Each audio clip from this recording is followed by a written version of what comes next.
Welcome, everyone, to Regenera. Today is such a special day. Today is the fourth time Regenera rises in history. We gather together in celebration of our beautiful community coming and weaving in service of a more regenerative and just future for all of life. My name is Roxy. Sometimes in Regenera, they call me Poxy. Sometimes they call me Dandelion.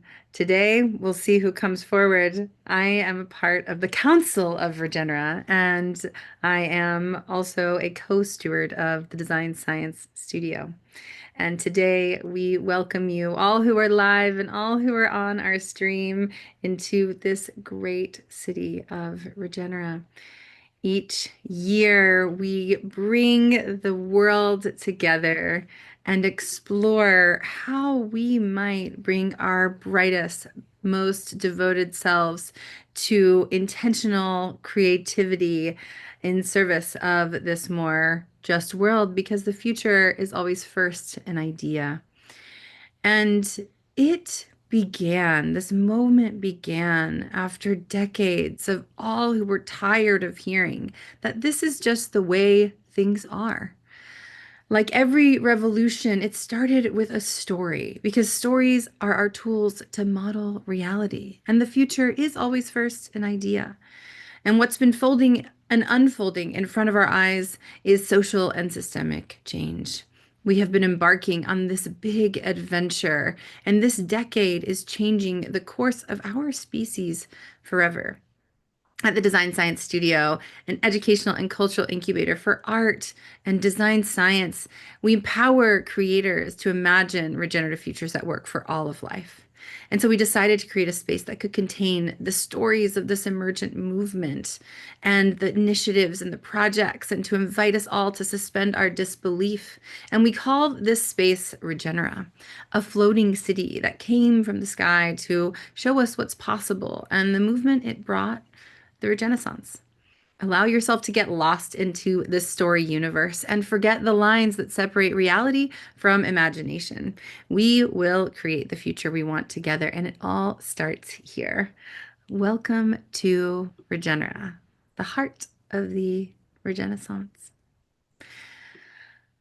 I just received a very special transmission from one of our beloved friends and allies, whose name is Mage. He's an important member of the Council of Regenera, one of our archivists, and really, really, really brilliant wordsmith. He put together a transmission to help us remember to remember this myth and lore and story that is behind the city arriving. And so I'm going to share that with you all now.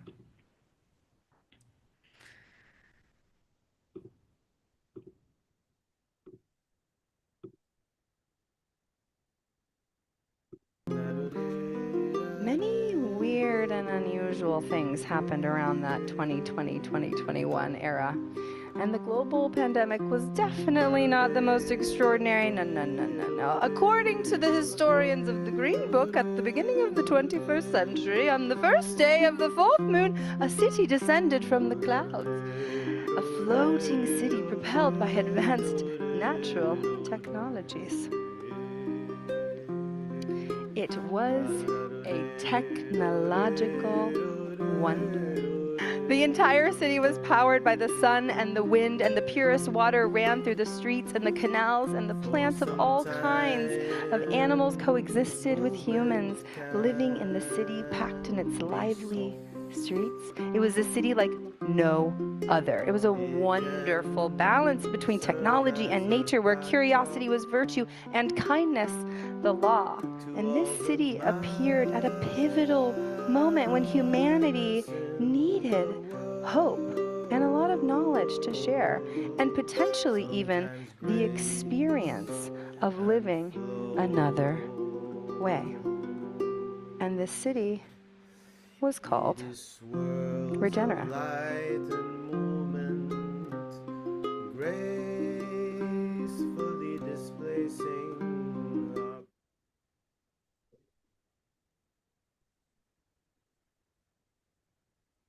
And here we are, finding ourselves at the threshold between one world and another. On Earth, some of you know me as Ari Laser, one of the core stewards of the Design Science Studio, but up here in the clouds, I wear the mantle of Geo, the official theater director of Regenera. And I'm here to invite each and every one of you on this call to join us in extending our imagination, in extending the roots of your own remembering from where you came and where you are headed. It is my absolute pleasure to welcome to our world a guest from your world, Miss Catherine Connors, a weaver of story, and in a realm where imagination births whatever you want. Story weavers are the true architects of Regeneration. Catherine, it's so lovely to be with you. How are you today? I'm so honored to be here with you all as an emissary from a story world and as a thread of connective tissues between the worlds of story and wonder and awe and magic and craft and practice. This is a momentous moment in this world, possibly in all worlds, which we'll discover as we explore them. But in this world, on this plane, on this planet, we're at a moment of transformation, of deeply, deeply consequential transformation. In this specific place that many of us are beaming from in the United States of America, we're approaching a consequential date, the 250th anniversary of its experiment. Today, this particular day, we are celebrating Juneteenth, a remembering of a suppressed, oppressed, marginalized community, the Black community of the United States. We are approaching the summer solstice on June 21st. We're at a confluence of time and of energy and of myth in which the moment is riper than ever for our stories to weave together and to become the magic that they not only can be, but already are. We're in a moment of deep, profound, consequential manifestation. And it's my deepest honor to be here today because in this space, in this community, in this field of generation and regeneration and creation and recreation, of remembering that as members of a community and of a body, we are not just the pieces of that body. We are the fleshy parts. We are the soft parts of that body. And we are always of a greater body, a greater ecosystem of bodies, a greater field of bodies, a greater universe of bodies. And as we come together today to remember, and over the coming days to create and to imagine and to dip fully into the pool of wonder and whimsy and possibility, we're about to open up new space, new bodies, new modes of transformation, new ways of being with each other that pull from the eternal past and the eternal future and all of the fields that we draw upon. So, yes, this is a magical, magical moment, but it is also a deeply human moment. It is a deeply alive moment. It is a living moment between us, the more than human creatures of this field, and the more than human and other than human creatures and beings of all fields, in which we bring our powers together into the mode of story living and story being. Welcome to you all. Thank you so much, Catherine. It is an absolute pleasure to be here with you all today as we get to hear the culmination or the waypoint of the many, many, many projects that have been given birth in this year's Design Science Studio, and the many projects that are being tended by our wider community. It is such an honor to sit amongst you, and it's such an honor to get to see where your journey of imagination, creativity, and deep, deep tending of our shared soil has taken you. So, without further ado, it is my absolute and pleasure and delight to welcome our first presenter to the stage. Malcolm Knapp is an engineer, teacher, systems thinker, and sense maker. He works across the boundaries of engineering, art, economics, and community, searching for integration. With us today, he presents Finding the Future, inviting us to go beyond apocalypse and see the new positive world story already being made. Malcolm, welcome. Wonderful to be here, and wonderful to talk with you all. What I'll do is we'll share my screen and we'll get started. Okay. So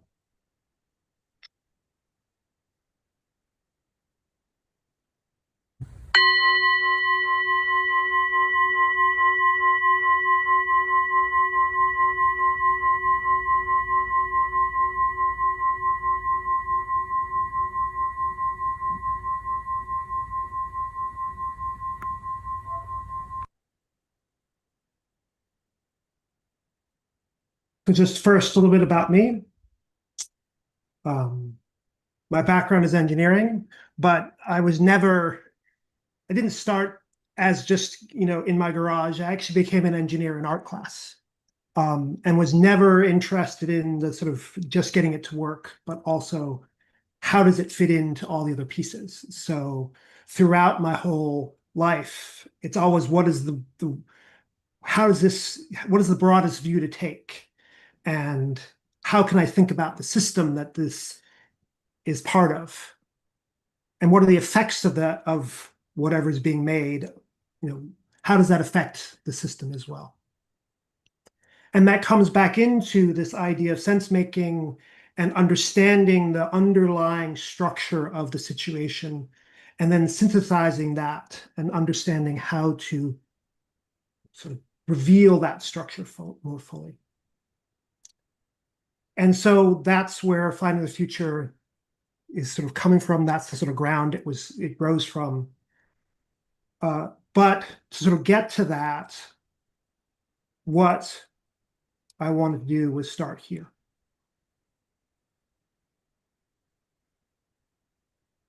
Winter storm could bring damaging heavy snow and ice to more than half of the United States this weekend. The main actions to take now are to stunning new family, video shows this your Michigan home, neighborhood completely submerged. At least under 182 mountains million of snow. people in Michigan's 25 high states are under alert. The death toll from flooding in Texas has now surpassed 100 people. Deepening crisis in the Middle East and now fresh strikes on Qatar have sent natural gas prices This is time-lapse showing just how fast the floodwaters rose when the rain started houses the on world's Friday. largest liquefied natural gas plants, suffered 26 extensive feet damage in from the just latest attack 45 from minutes. It's Much a of that major water blow has for an yet energy to supply recede. chain which is being upended. The by death prolonged toll from conflict flooding in Texas has now surpassed 100 people. Police say at least 104 people have died, and that includes 28 children. This is time-lapse video showing just.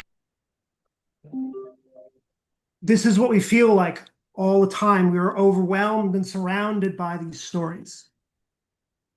This feels like all there is we can look at when we look out to the future. But as I was looking into this, I found a deeper issue.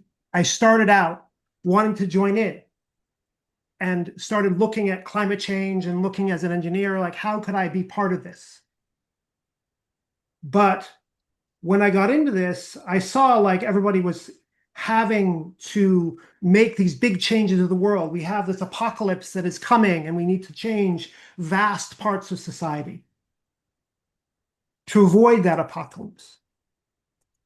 But when I got into that and saw that, I said, wait, what is the future going to look like if we succeed? If all this works, all the things we want to do work, where do we get to?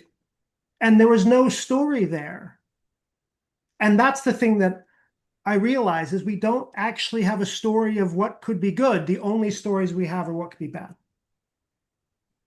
And in that situation, when we say we have to make these changes,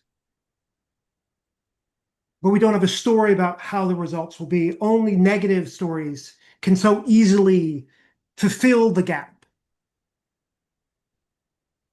And so that is what I'm responding to. And with this question, what if there was a good future for us? And if you think about this, that is one of the 100% absolute possibilities. Out there, in all the futures that are there, we can find a good future for humanity. And that's what Finding the Future is going to do. This is what I'm working on.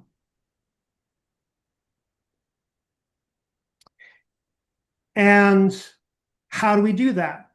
What I say is that we just have to collect that future. It's already here. We just have to find all the pieces and put them together.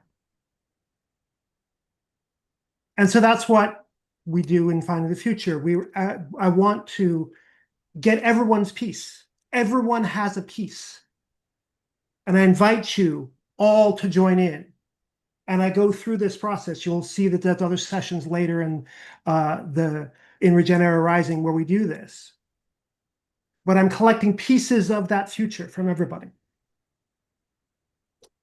And what we're going to do is we'll see how they all add up. So out of that Finding the Future process, we get visions of the future, a piece, one piece of the future, and we get one piece of the systems that we'll actually have to build to get there. And we'll collect all those pieces. Those are the sort of atoms we have to work with. And we'll generate those and compile those and see how they all relate to each other. And out of the visions, we will create a collective, collaborative world story or stories. And out of the pieces of the systems we need to build, we'll create together the seeds of the future. And each seed is the smallest self-sustaining system we can make now that can grow into the future that we want. Because if it can survive and grow, then it can actually grow across the whole world. And that is what I call the realistopia. That is the real place we can get to. And so that's what I want to do with the Design Science Studio with Regenaissance Rising, is I want to have one of these world stories be from this community. I want to have one of the seeds be the Design Science Studio seed.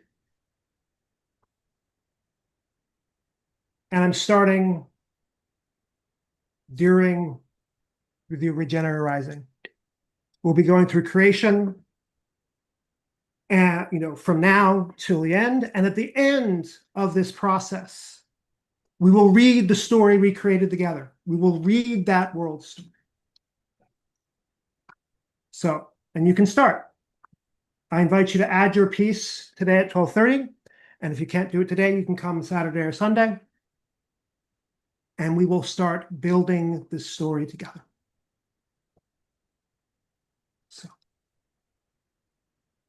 So that is Finding the Future. This is me. You can see the project page there. And if you want to join in and build the seed with me, you can go to findingthefuture.net, and you can actually be part of making the future, making that realistopia. Thank you.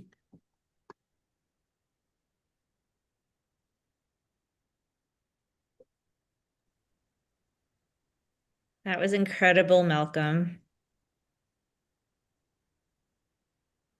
It's been such an honor to be a part of what you've been creating and ideating, and to be able to participate in this way of thinking that's so protopian and so hopeful, which is what we all need right now. That was fantastic. Thank you. And now I want to introduce Freedom Begins in the Imagination with Kim Carson. Kim is an AI futurist, a strategist, founder, speaker, and author, working at the intersection of machine intelligence, education, equity, and collective imagination. She's the founder of Kim's AI Imaginarium, where she explores how AI can deepen human creativity, expand civic participation, and help communities imagine more regenerative futures. Her career spans leadership across global technology, education, venture building, and public institutions, IBM, University of California. She translates complex systems into bold, human-centered possibilities and brings a rare mix of executive experience, cultural insight, and future-facing vision. Her work asks a simple but urgent question: how do we shape AI in ways that honor human dignity, widen authorship, and support a future that works for all of life? Please join me in welcoming Kim. Thank you so much for that lovely introduction. I'm so excited to be here with all of you. Let me share really quickly. So, thank you for being here. This is a special day for me. It's Juneteenth. If those of you who don't know, happy Juneteenth to everyone. And it made me start thinking about freedom, and how freedom asks to be not only remembered, but practiced and protected and imagined. So today I want to explore a little bit about AI, not as a productivity trend or a technical space, but more as a possible instrument for collective imagination and civic repair together. Let's see. Awesome. So every system we live inside, as you all know, began with an idea that someone came up with and believed enough to organize power. We've imagined borders and markets and race even, ownership, legitimacy, and exclusion. So long before a thing becomes policy or a platform, or even an institution, it begins as a story. And that story gets made durable. So when we talk about regenerative futures, we're also talking about imagination, because imagination for me is where these systems actually begin. So where are we today? We live in a moment of astonishing technical acceleration, as you all know, but it's not the same as moral, civic, or spiritual maturity.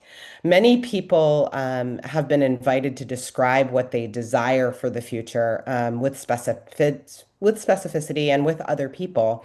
And we're practicing less about how we imagine together. It's becoming more of a thing where one lone person gets to imagine what the future will become.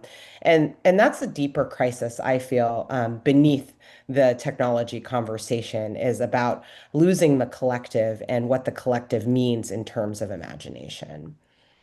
So the models are going to get smarter. We know this. The tools are going to get faster. We know this too. That part is already kind of underway. The more important question is, what kind of civilization do these tools actually reinforce? Who's at the table? When we talk about imagination, if it's fearful, shallow, extractive, I loved Malcolm talking about story and positive stories. This is a big, as this Trekkie from a long time ago, this is a big thing for me, right? Like, where's our Star Trek of today? How do we look at things that are more inclusive and tools that will actually help us scale the habits that make us more inclusive and allow us to imagine together? AI does not arrive outside of our culture. It actually enters the social body and inherits our values. And so if we're not at the table, what kinds of values are actually being reflected in the tools that are shaping us? If we train our tools inside these systems of extraction, they will learn extraction. We already know this. We're already seeing this. If we point them towards domination, then they're going to refine domination, right? But there is another possibility. AI can help communities hold complexity, sense patterns, and translate knowledge, and actually prototype futures that don't exist yet. What I really want to talk about is whether AI is able to be a part of our story. So I talk a lot about kind of this idea of all the intelligences with AI being a new one to the table. And we want to place AI into a regenerative story, not into a story where it actually goes dreadfully wrong. We want to break good, not break bad here. So why Juneteenth? Juneteenth reminds us that freedom is about the proclamation that happens when the truth reaches the body.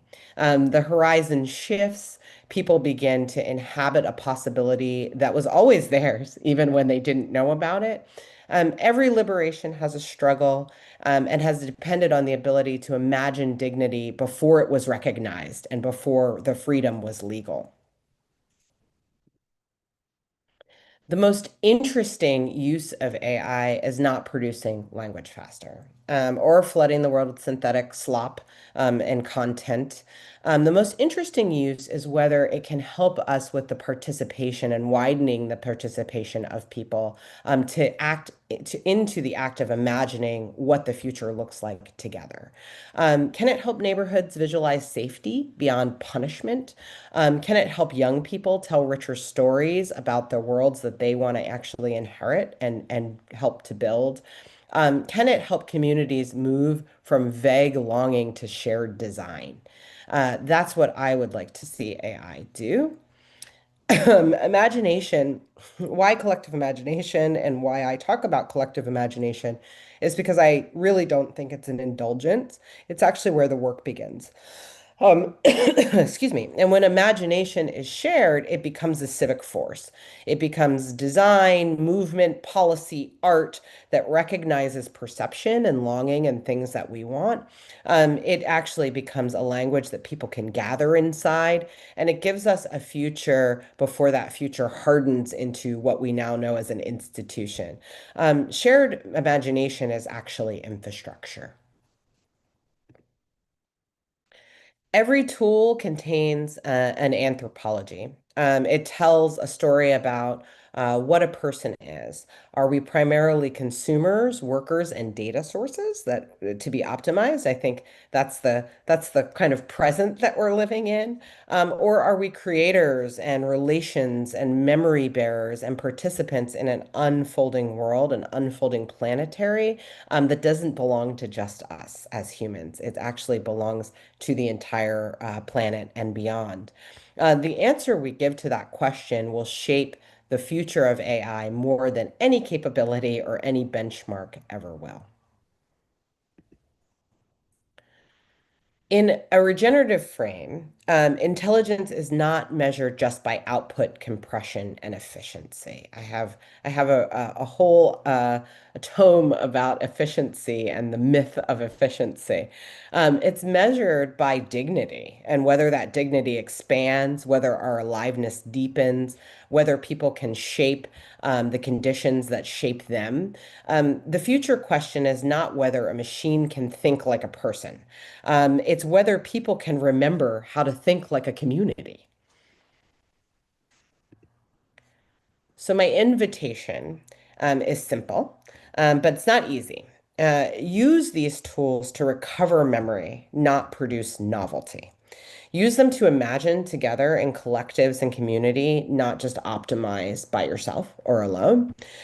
Use them to prototype what justice, belonging, and a regenerative future could look like and feel like before policy and before the capital even catch up. Use them to coordinate across difference, to shorten repair and support repair. We don't need AI to replace human meeting. We need it at best to accompany human possibility. And so last, I'll just leave you with this.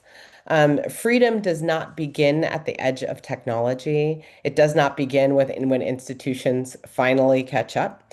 It begins in the imagination, in the sacred, the stubborn human ability to see beyond the script that we were given.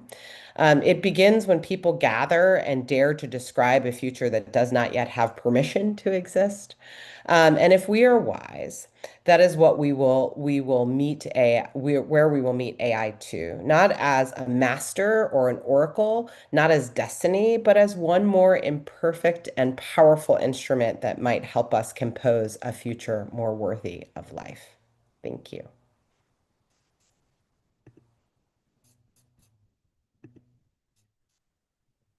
Thank you so much, Kim.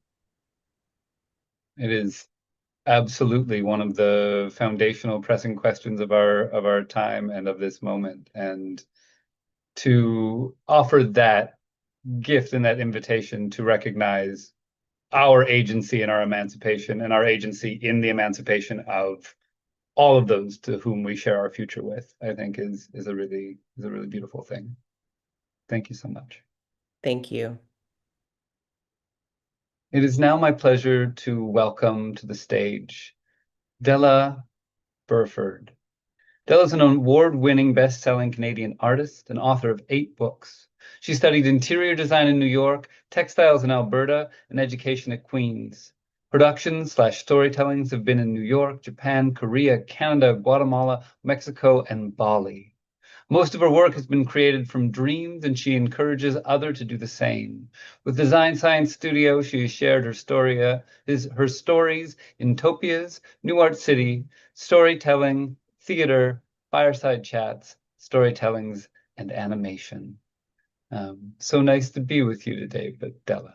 Yeah, thanks, Harry. Can you hear me all right? You're a little bit quiet, but we can hear you. Oh, good.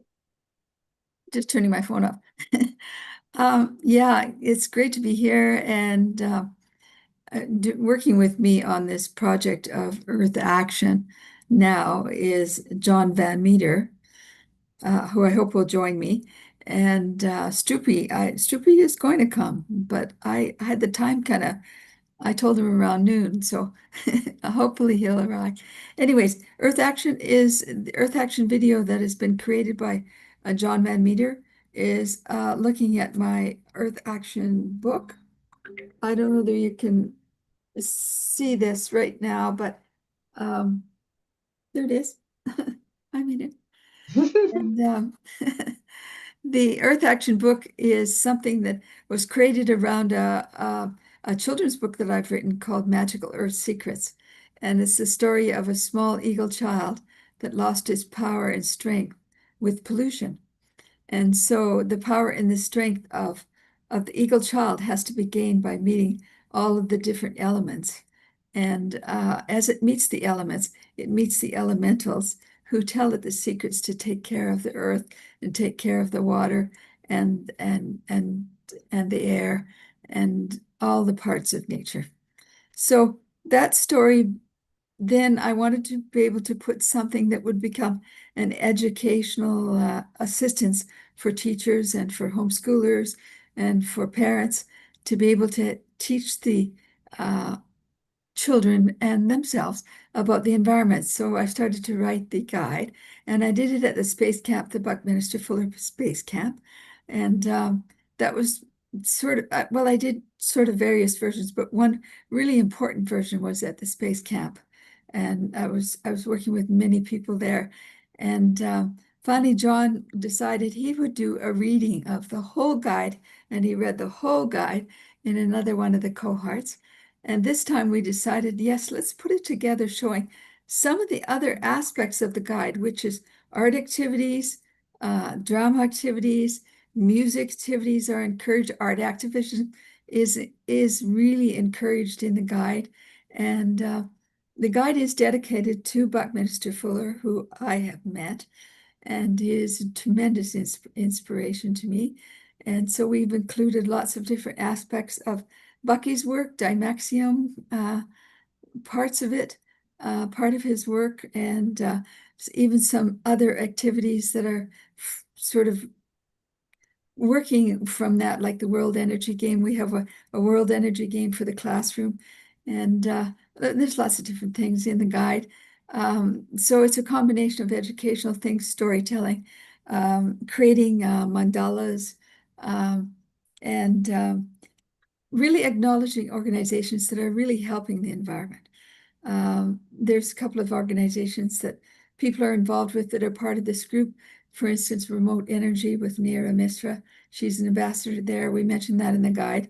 And Jill Vanderbilt, who's part of the Youth Fellowship with UNICEF, is mentioned, because they're doing 30 young people now are doing incredible action to help the environment. So we like to acknowledge that in the guide as well. Anyways, I'd love to show you a little bit of this video that John has created for this salon. And where are you, John? I know you're here. Are you here? Maybe he could come up with me. Yeah, let's find him. Yeah.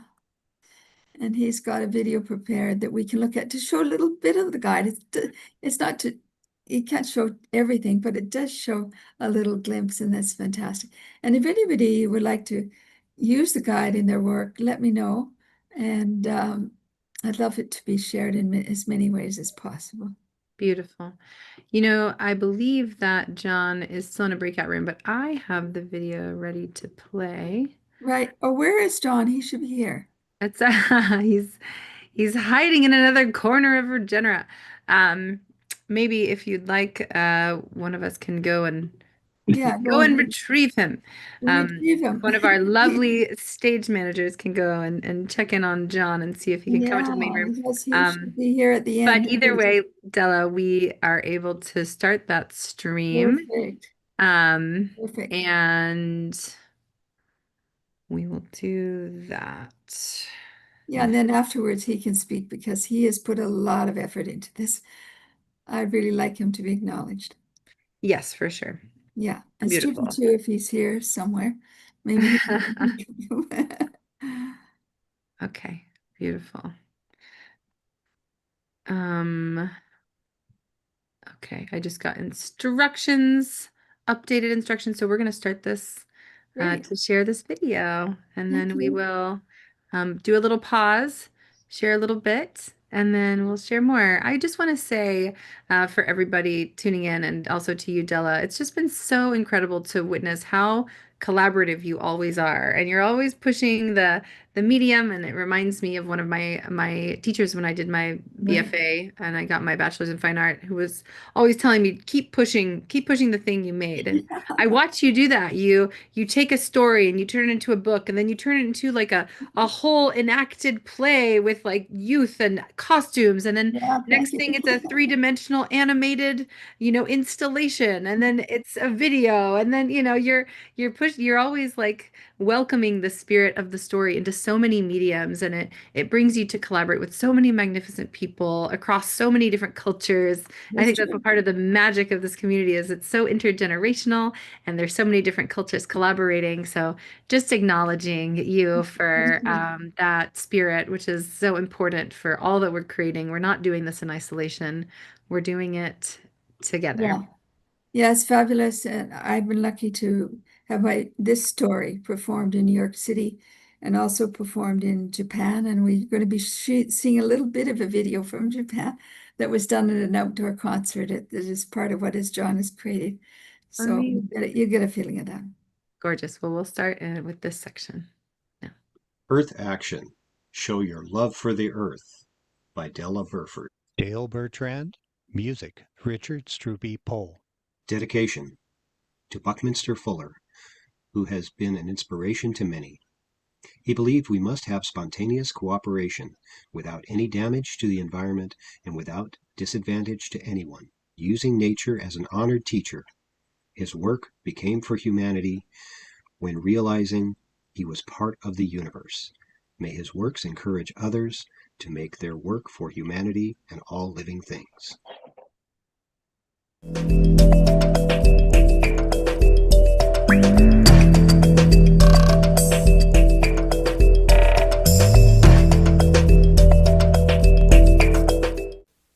Once upon a time, there was an eagle child called Rainbow Wing. One hot day, Rainbow Wings felt thirsty and went for a drink in the lake. But the water was not clean, and Rainbow Wings felt dizzy and sick. The air was also polluted. You must go and meet the little people of the 4 directions to get your strength again. Earthseed said, "Here's the secret words. I and the earth are one. I love the earth. I will take care of the earth. I and the earth are one. I love the earth. I will take care of the earth." The eagle child felt the earth's energy. The eagle child said, "I will do my best." The season wheel turns, spring eggs become chicks, summer flowers blossom. Fall leaves turn color and fall. In winter, the bear takes a rest and sleeps and dreams. A flower dies, but its seeds go back to the earth. Spring seeds can sprout again. The season wheel turns.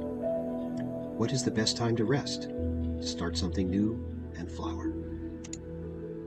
The waste not wheel. The energy to keep the waste not wheel turning over and over again is coming from the sun, water, wind. Conserve nature's gifts that provide us with energy to live the life we want to live. When we throw garbage away, we are throwing away valuable resources.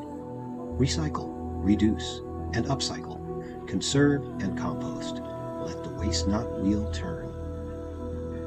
Why is recycling, reducing, and upcycling important? Buckminster Fuller. Buckminster Fuller was an inventor, architect, mathematician, futurist, and author. He is best known for the geodesic dome.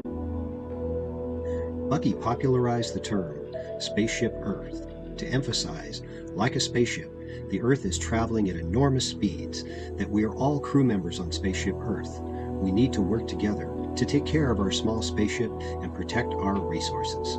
Dymaxion House. Buckminster Fuller designed a round house which combined the words dynamic, maximum, and tension to arrive at Dymaxion. Your Dymaxion house. Design the interior of a Dymaxion house. This house is a circular house designed by Bucky. Find a photo of something you love in nature. Look at the colors, shape, and textures of it and its surroundings. Use these colors, shapes, and textures in choosing furniture, flooring, colors, and accessories for your Dymaxion house. Art activity. Love the Earth mural. Choose one endangered animal you love the most. Draw and color it. Each child in the class does his or own unique drawing. Cut it out. Use for a pattern. Trace around the pattern on felt with chalk.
Western Canada Wilderness Committee. People that published magical earth secrets. Protecting wilderness and endangered animals. Major activists in Canada.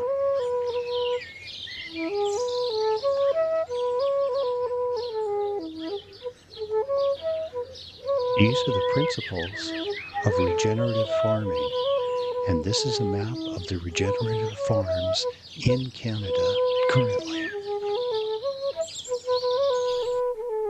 Sweetwater whispered the secret words, "I and the water are one. I love the water.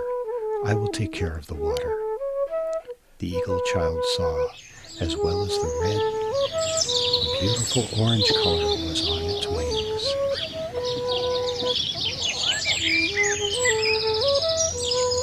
The water cycle turns. The sun heats the water. Some of the liquid gains enough energy to change into water vapor. The water vapor rises, cools, and becomes clouds. The water vapor in the clouds becomes liquid and sometimes freezes, becomes snow and hail. The sun heats the water wheel turns. Is the water and the air connected? The food chain wheel. The food chain wheel turns. The bald eagles eat salmon. The salmon eat herring. The herring eat zooplankton. The zooplankton eat phytoplankton. The sun's energy keeps phytoplankton and the algae green.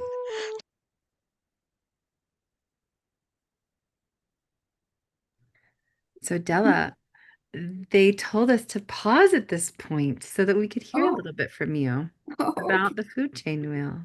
Yeah, well, actually, when I was creating the guide of the Earth Action, I decided that it's totally amazing that in our life is full of circles, mandalas everywhere.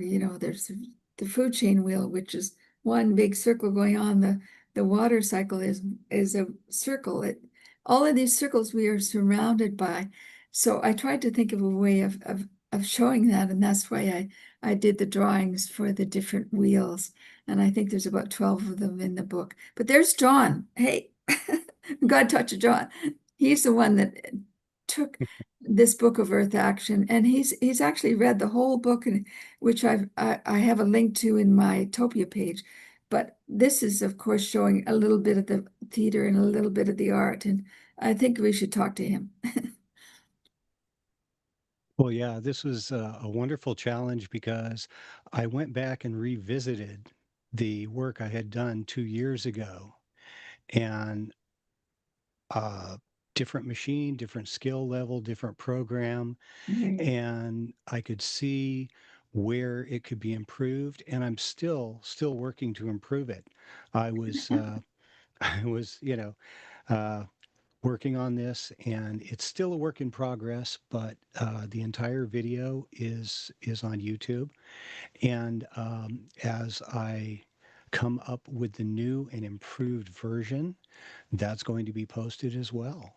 And I just love being trusted with this work by Della and being able to communicate all these regenerative theories and practices.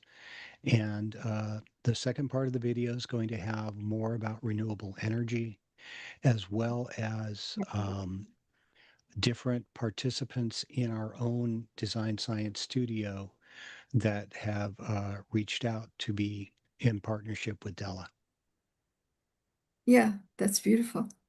Yeah, it's totally amazing to have someone like John to work with, and Stoopy too. He's somewhere around here, but he did the music for us, and we also had sound by Layla Paper, who was a great assistance in creating some of the bird sounds and some of the other beautiful sounds we have in the thing.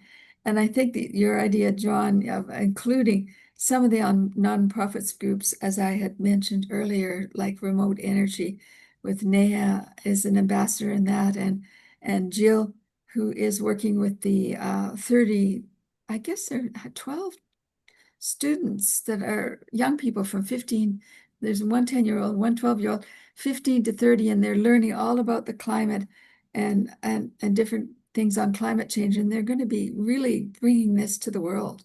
And she's a force, an amazing force in making this all happen. And there's so many others, so many other people, but to acknowledge them and mostly to thank John for his dedication and work on this. Without you, this would not be a video today. So thank you. And thanks Struby for the music. He is amazing. And Layla for her sound. Thank you. The sun brings forth a new day. The food wheel turns. How are we connected to each other? Why is the sun and water important to all living things? Fly's Eye Dome. This dome structure was designed by Buckminster Fuller in 1965. He was designing with the idea of creating an affordable and portable home of the future. The name he has called it is the Fly's Eye Dome. It has a structure like the eye of a fly when looked at under magnification. It has openings in which solar panels could be used. Also, these openings could be a system for water collection. Dymaxion car. Buckminster Fuller invented a car called the Dymaxion.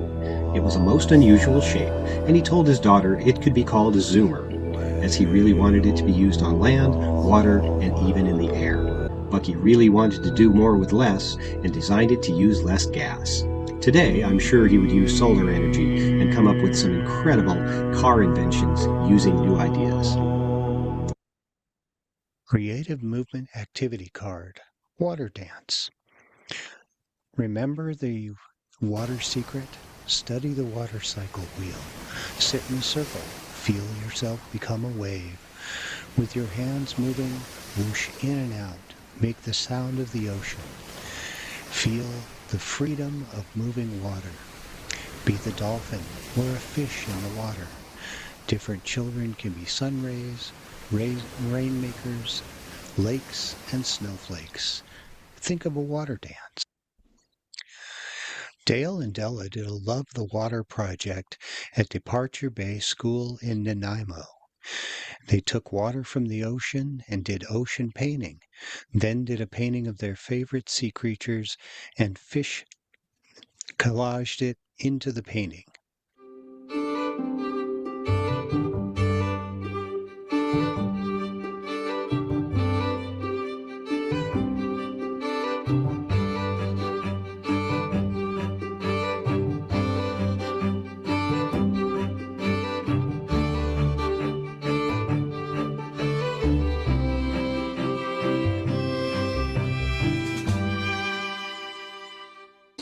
Of the blue. Well, I have to mix the blue up with my brush, and then I take a little bit and I drop it on the page. You see that? Now you don't need a lot of paint, but the paint starts to move with the water. You see how it's moving with the water? Whoa.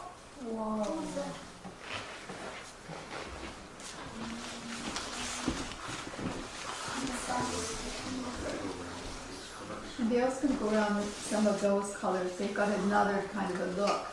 And he'll go around and he'll help to use a little bit of that too if you want to use it. We've got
Drama activity. Make a magical earth secret play. I have read this story of the Eagle Child. Now think of how you can put on a play or a skit. Think of the little people of the four directions: Earthseed, Sweetwater, Love Wind, Sunray, Starbird, and Crystal Wish. Make many costumes and masks. Put on a magical Earth secret play. Have each class do a different part. Make an animal dance with Earthseed, water dance with Sweetwater, fire dance with Sunray, wind dance with Love Wind, and star fairy dance with Starbird. Parts of the stories can be narrated and parts sung and danced. Degeneration to regeneration. Subsistence farmers in coastal areas rely heavily on the production of seaweed, but seaweed industry is inherently unreliable at a local level. Crop yields are irregular, crop insurance is non-existent, and climate change-related marine heat waves can wipe out entire seaweed crops in a matter of weeks. Marine permaculture has the power to limit the damage of marine heat waves, thereby making seaweed-dependent communities more climate change-proof by boosting crop yields and enabling year-round cultivation. Della Burford is a Canadian artist and author based in Vancouver Island. She studied interior design at NYSID, textiles at U of A, education in the artist community of BEd program at Queen's University. She learned Mischtechnik of the Flemish and Italian Renaissance painters in Vienna. She taught interior design for 6 years at Humber College. Her first book published, Writing and Art, in the 1977 Journey to Dodo Land, won a PIA Award for Design. Dale Bertrand was born in Prince Rupert, BC, and raised in California and Western Canada. He studied photography at 3 small schools, Toronto, and desktop publishing at Ryerson. He has photographed in Wales, Japan, India, Hawaii, Guatemala, Peru, Thailand, Mexico, and Bali. John Van Meter is an experienced video editor, photographer. He studied the works of Bucky Fuller since 1982, reading and comprehending Synergetics and Critical Path, among other works. His current project is Magic Shelter. Richard Stroopy Pohl is a permacultural folk musician, dancer, capoeirista, philosopher, poet who dove deeply into synergetics and absorbed Bucky's writings. Since then, he's been actively making structures to understand, comprehend, discover and play with them and educate others. Now he lives in a remote garden where he can use general principles to develop regenerative tiny houses, compost, etc. He has also been looking for crafts and technologies that he can integrate, as well as Taoist philosophy as ancient synergetic descriptions of the cosmos. Layla Paper. Layla has a background in DJing, sound design, and stage production. She has done sound for the Magical Dodo Galaxy 3D installation in Newark City. She has done sound design for the video production of Earth Action, a video guide to love and protect the Earth. She has most recently assisted in the latest edit of the Topia sites by Della Burford, Earth Action and Star Galaxy for the World. Fantastic. Well done, John. Thank you so much for putting your love and energy into that. And I think Stroopy is here now. I see his name. I don't know. But anyways, I guess there he is. Yay, Stroopy. So lovely to have that wonderful sound that you create, Stroopy, coming throughout. this, and in the extended version of it, it will be there too. So thank you so much. And thank you, John, again. I have a lot of people to thank. Roxy, thank you. It's wonderful to work with such a talented crew. I mean, we're coordinating from across the world, and it's really wonderful to have the talent pool that I can pull from to highlight and try and focus. Yeah, that's excellent. Thank you.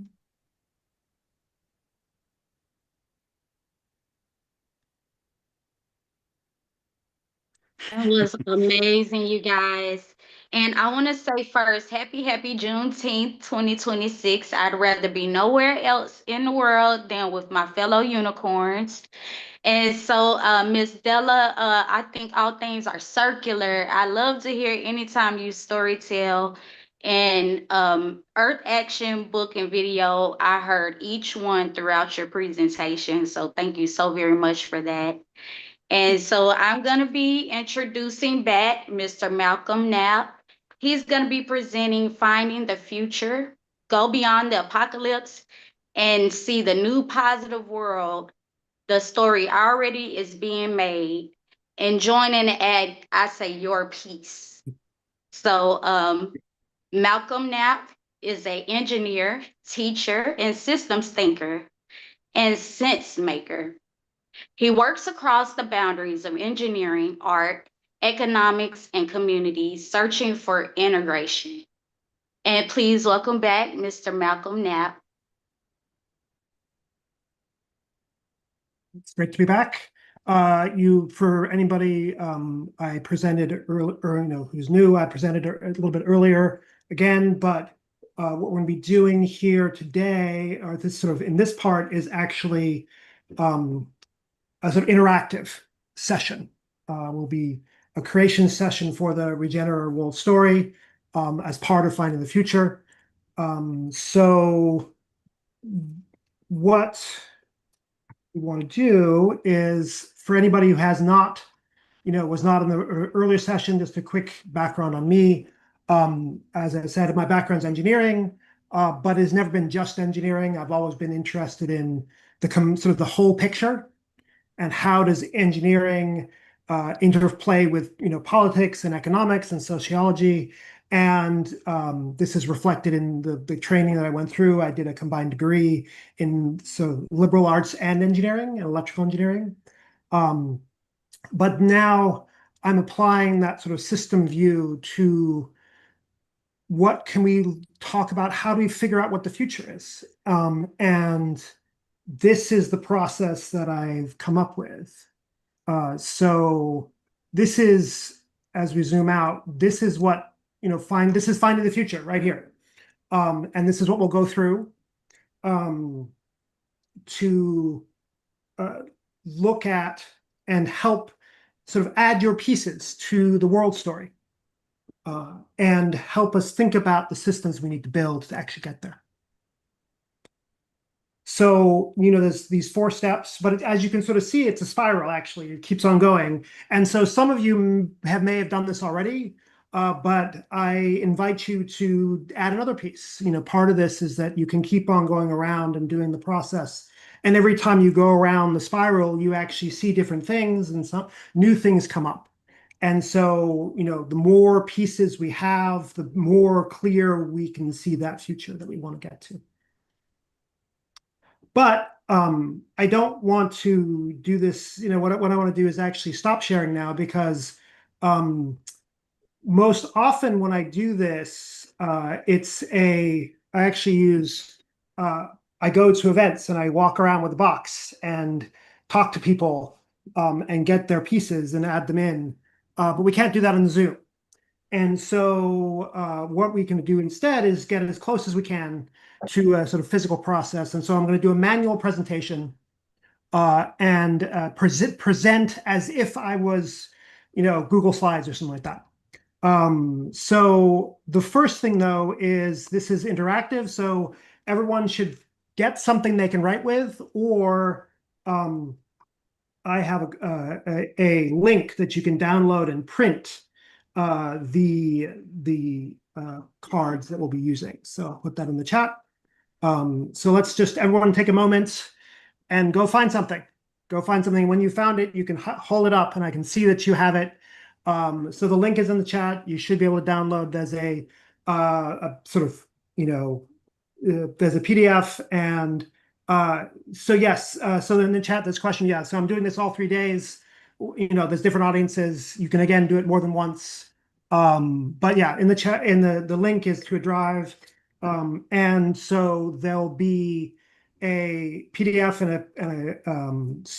a JPEG, so whichever one's easiest.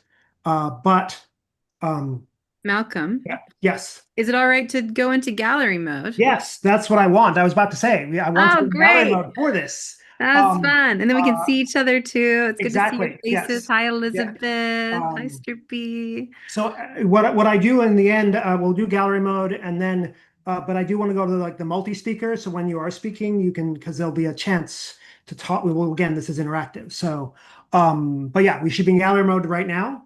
And Malcolm, yes. sorry to jump in as well. It looks like I need access to get into this Google Drive. So I wonder if you just want to check your settings and make sure that everyone Yes, can I checked the settings earlier today and it worked. So let me just confirm. Totally. I'm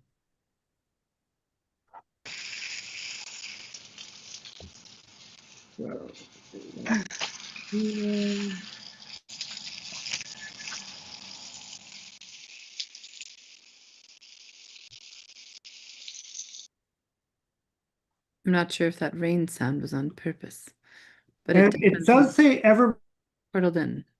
That. So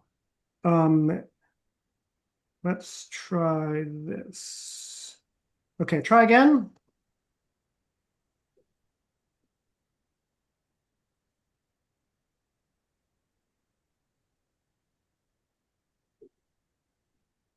No, still need access. Okay. So then here is a direct link to the actual. There we go.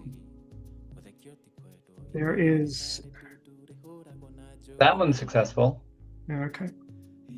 Yeah, so these are the direct links to the files. You'll see one is a PDF and one is the second is a PDF, the other one is a JPEG. So whichever one you can print easier.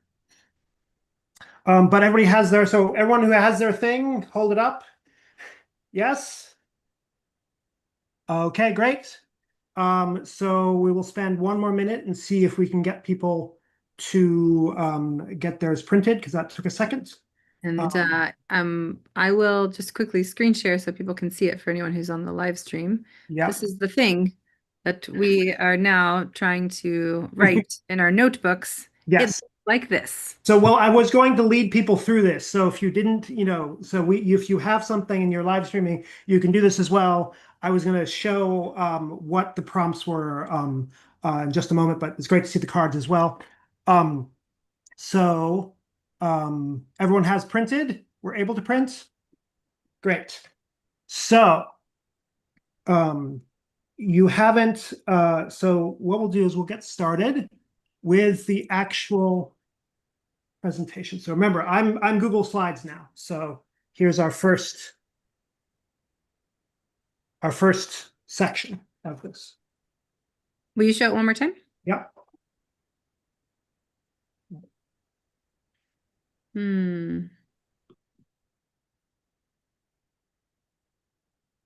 Okay.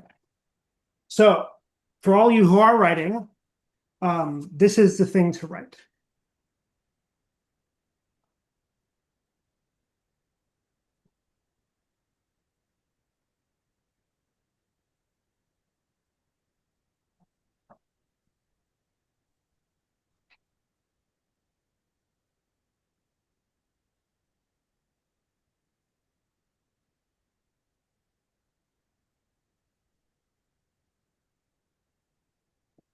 And I'll put this in the chat as well. But the first thing to do is when you write that down is to take a moment and sort of think about that for a second. Because as we sort of said, for me, the act of writing that makes it come into existence.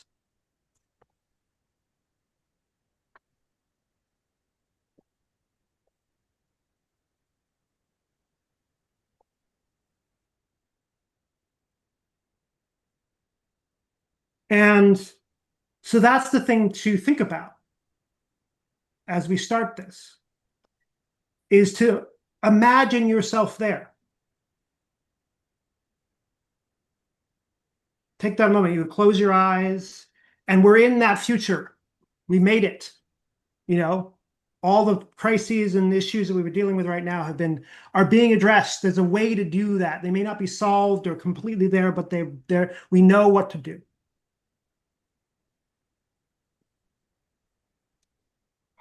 And to take a moment and to think about and sort of observe how that feels in your body. You can let go of all the things we're dealing with right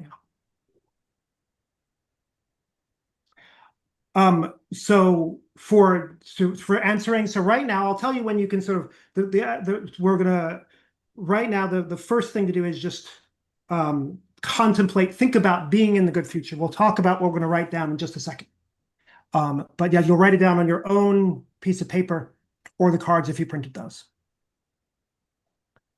But now, for everybody, be there, breathe there, and then speak out, like unmute yourself and tell us what it feels like to be in that future.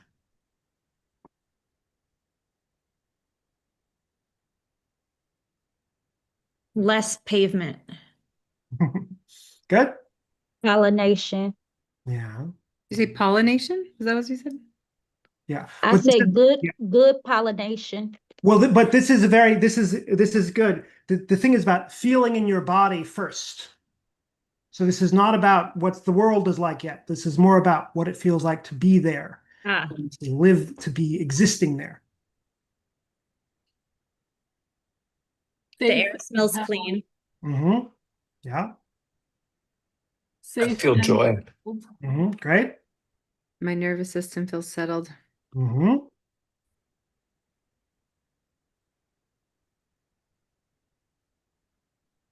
My spine feels like all in between the vertebra is water. It's fluid and easeful. Yeah.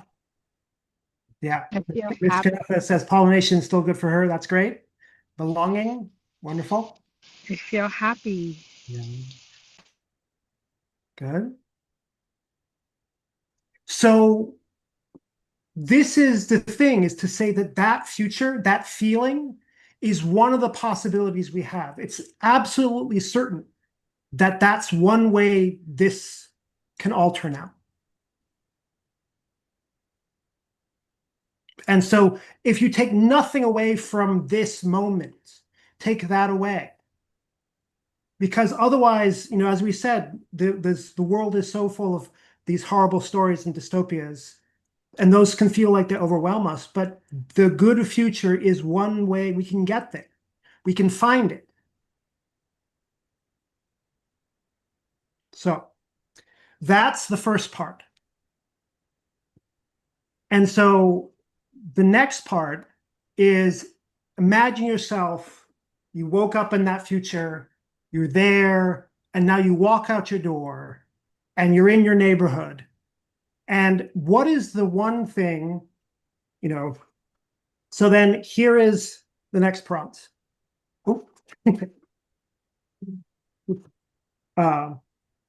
Here is the next prompt. So this is what to write down on your paper.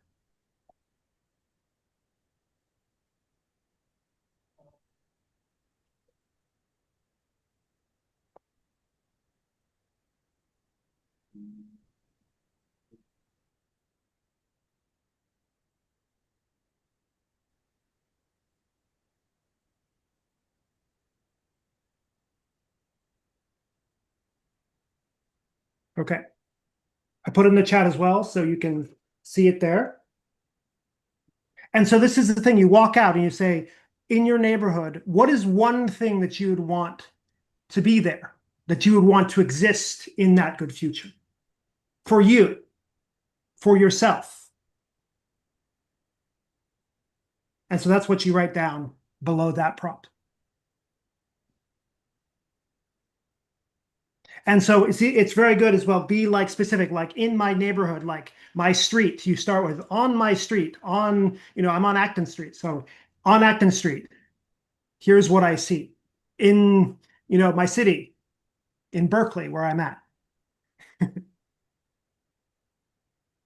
Start with that and think about what, not just what, what would you see in the world that you would allow you to know you're in the good future.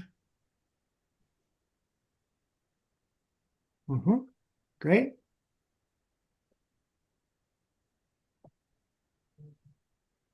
So write that down. So we'll spend a minute and we'll get everybody to sort of think about that.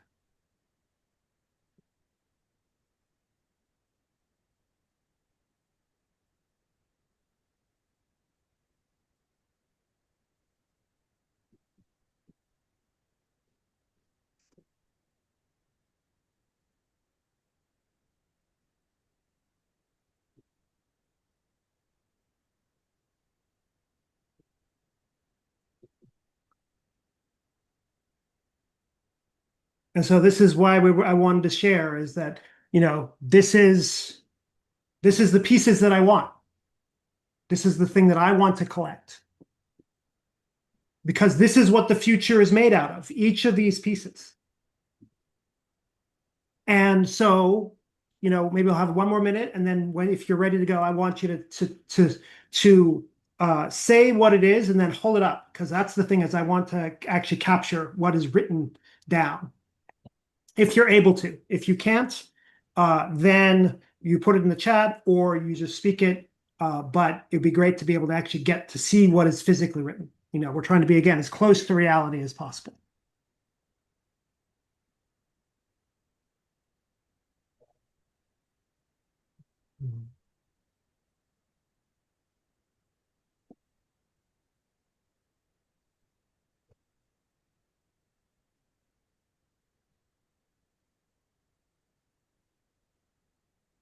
Okay. Anybody who would like to start? Okay, so I can read one from the chat. We have Anna Mont says, where urban life and cities are green, lush, playful, creative, and safe. Right? Does anybody have one they want to show? Okay, Scott, I see you. So unmute and say it as well. On my street, I'd like to see a cat park. A cat park? Okay. A cat park, a place where I can take my cats. Great. Okay, so now hold it up so I can see it, because I want to actually get a picture of this. Great. Okay, great. Who's next?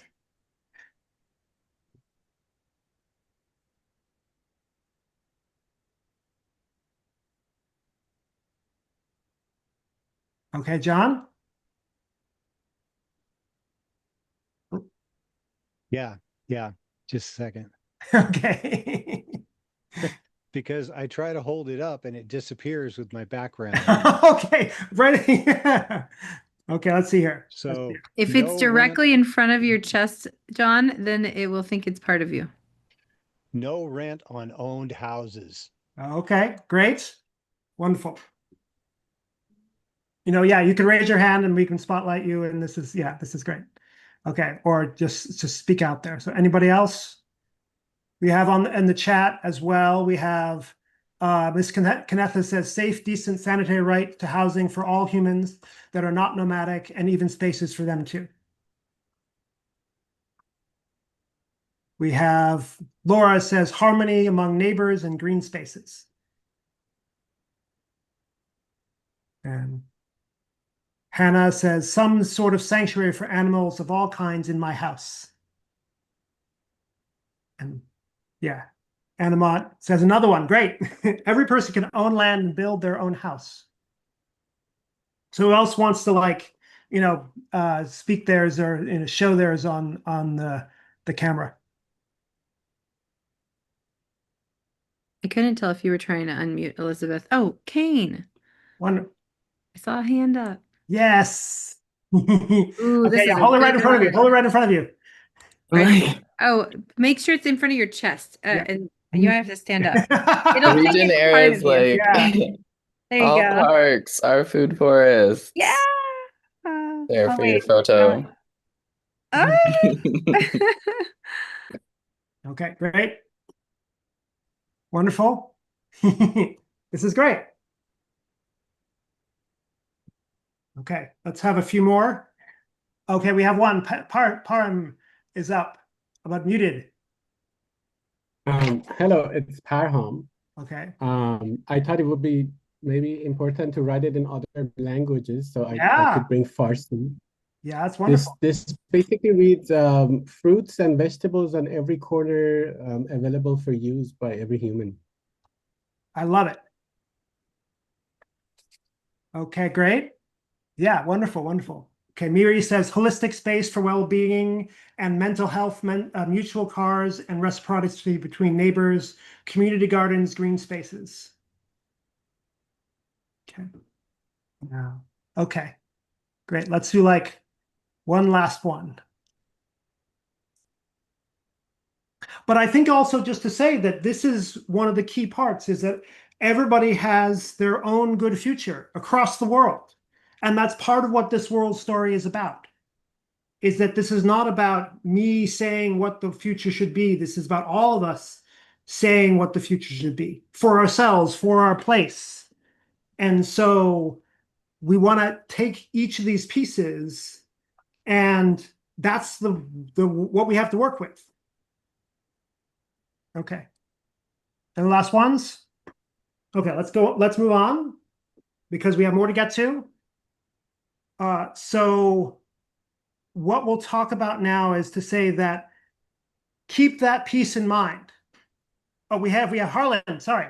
Harlan says, not only food forests and produce are available, but people cooking and sharing food for free to anyone. And I second John, no rent on housing, it should be free. Great, amazing.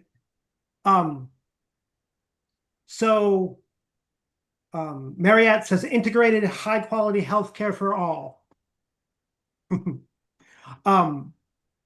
So the thing is that that's the goal. That's the thing we want to get to, building that future.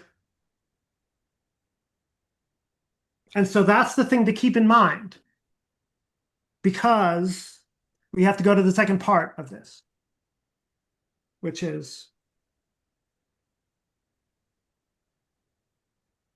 it's called Face the Wicked Problem. And this is, again, you sort of heard it in the first session when I was talking about how, all the news and all the stories and all that sort of feel so overwhelming, and all the problems we do face. If we come back to now, we were in that future for a second, but now we do have to come back to now because we are now and we do face these challenges. So what do we do? How can we, all the problems are gigantic, planetary scale. What do we do in that situation? And so the first thing we say is that we call what we face is a wicked problem. And you may have heard this term before, but what it really means is that the problem is so complex and interconnected that is impossible to fully understand. And that means we cannot approach it in the normal way. Because in the normal problems, you would let's understand what's going on. Let's figure out its root cause and let's deal with that. But the problems we face don't have a root cause. As you get deeper and deeper into this problem, you see more problems and more connections and more issues and more stuff. And it becomes actually an abyss that you can get lost in. And I see this happen to people. They want to do something and they start learning about things and then they just become so overwhelmed with everything. And so what's weird is that we can't approach this problem in that way. We have to approach it in a different way. And so what we say instead is that the wicked problem is a system problem. And that means that what we have to do instead is look at that system and push on that system. And we have to push everywhere at all scales all at once. But for people, for everybody here, that changes what you have to do then. You know, instead of you having to solve climate change or do that, instead what you have to do is you have to find the one place that you will push, the one place that you will work at. And so that's the next part of this.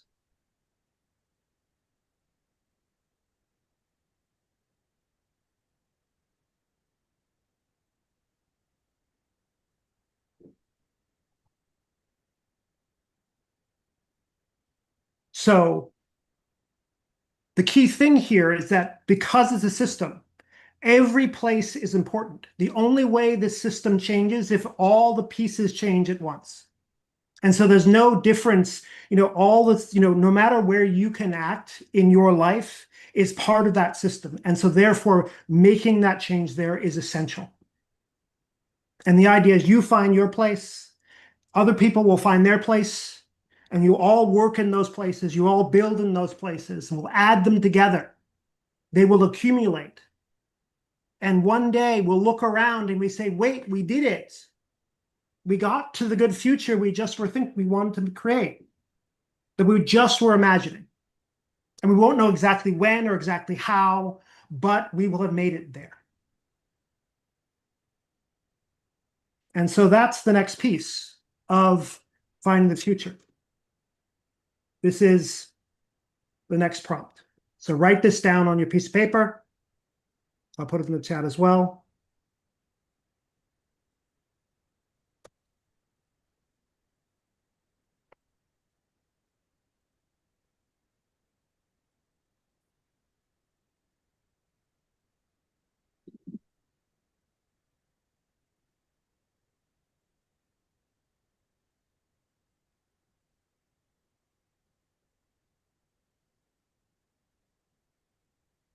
Okay.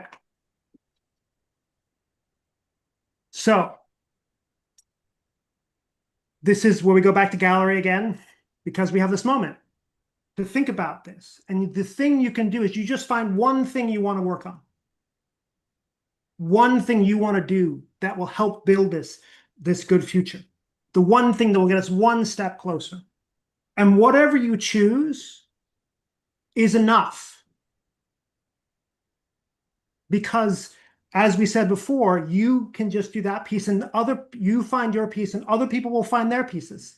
And it's together that we get there. So you don't get stuck in this thing of, oh, I could do one more thing, or I could do one more thing, or I could do one more thing. Find your piece, the piece that will build that future.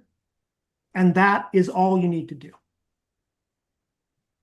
So write down that on your piece of paper. And you could be already doing this. It could be something you want to do. It can be something that you don't know, but you want to know the area. So you write that down. So let's spend a minute doing that.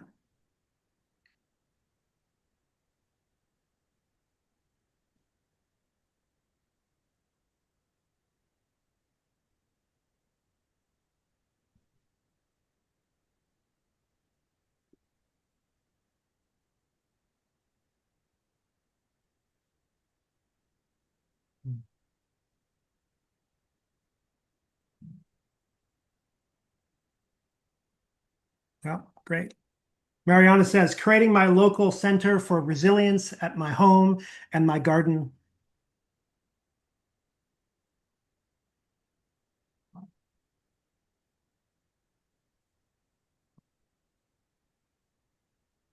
If anybody else, again, this is where your chance to sort of hold it up and to go, to sort of hold up what you write down as well and speak it out.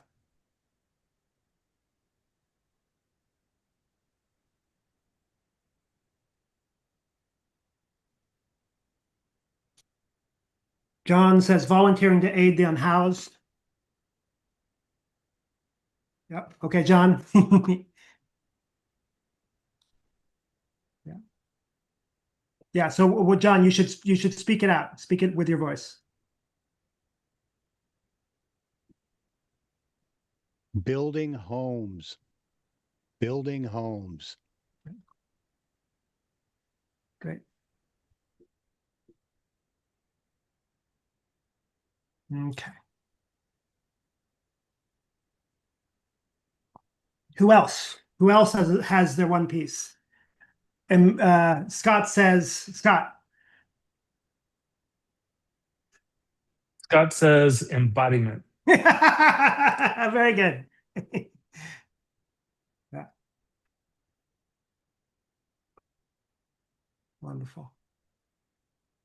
Anamont says, reconnecting people to the fabric of their bodies, creation which is created together with the natural world and its elements.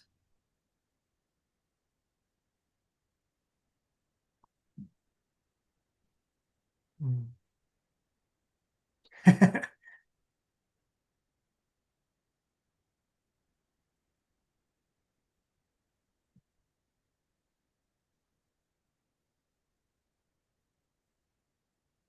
Mm. Okay.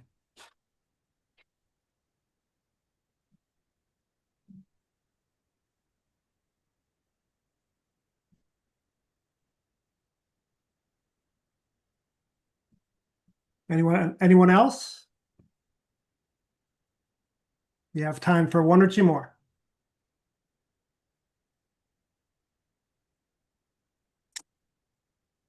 Yeah. Getting others to buy into Anthropocene reversal, 0 degrees by 2125. Wonderful. Great. That's great, Shannon. So the key thing here is that we all can do this. We all can find that peace with what we have. And the key thing as well is you just act where you can. You know, you have the sphere of your life. You have the world, the life you're leading. So act where you can, where you have the freedom. You know, this is not about politicians. This is not about, this is not about like, just voting. This is not about, this is just about, we all have space to do one thing. And finding that one thing helps us get to that good future because it's one more piece that we add into that system. Okay. So we're in our last bit, the last part is grow the future.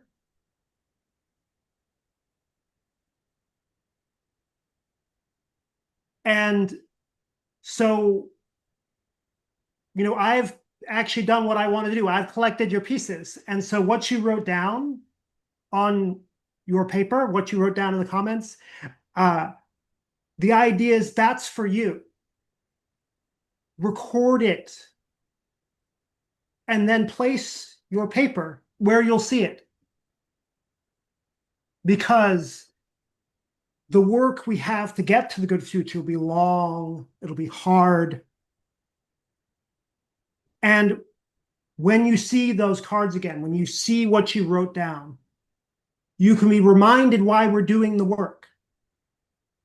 Because we all believe that the good future is out there and we can all be building it. And you're joining this work that hundreds of thousands of people across the world are doing already as well. This is a project that is already in progress. It's already happening, and you are part of that.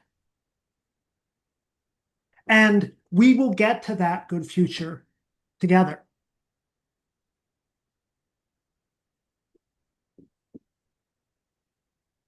So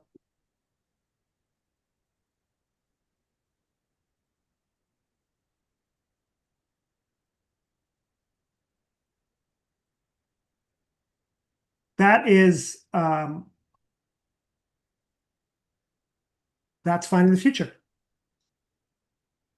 So let me share my screen again.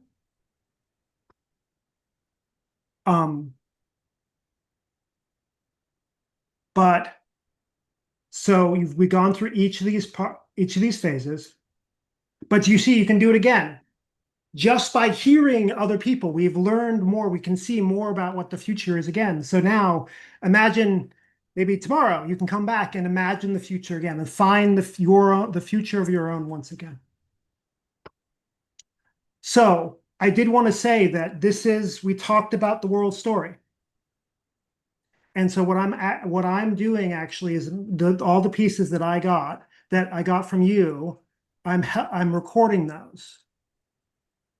And I am actually starting to put together the Realitopia. So these are cards that I've already collected. And these are the connections between them. And the colors are actually the systems of the future that are already starting to come apart, sort of come into view. And so all the pieces that you gave today, all the pieces that I've done before, all the pieces that I will continue to get will all be added into this. And so you will see, in this thing, we will be able to see the regenerating world story, and that will be within the world story that is of all the other people that are out there. So this is how we add pieces together.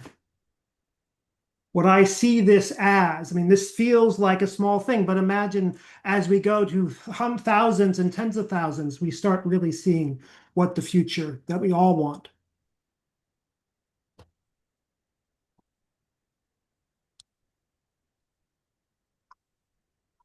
So we will continue this tomorrow. We'll collect again. And then at the summit in Hopland, we'll have a reading of the story we've created together. And we will see the future coming into view. So I would love to see you there. And if you want to come again, please, the more pieces we add to this, the richer it'll become. So this is again my sort of contact information. I will be adding all the pieces that I just got in all these sessions. I'll add them to the Realitopia visualization. So if you want to see that when it comes in, you can see where it all sort of where all those the pieces that are around you, the other pieces of the future that you can build the story from for yourself. You can sign up and get that information. So thank you very much. That is Finding the Future, the first creation story for the Regenaissance, and we'll have more soon. Thank you so much, Malcolm. Thank you, Malcolm. Yeah.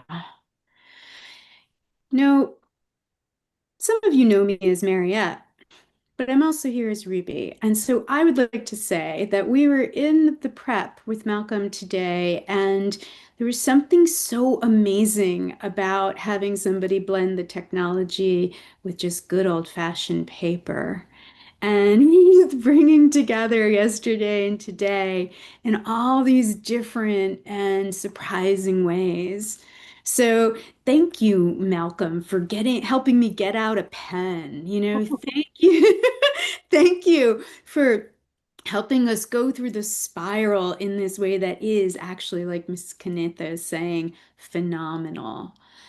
This is why we feel so alive when we get to be here and to help you bring these into the world. So nice round of more applause for you. Thank you.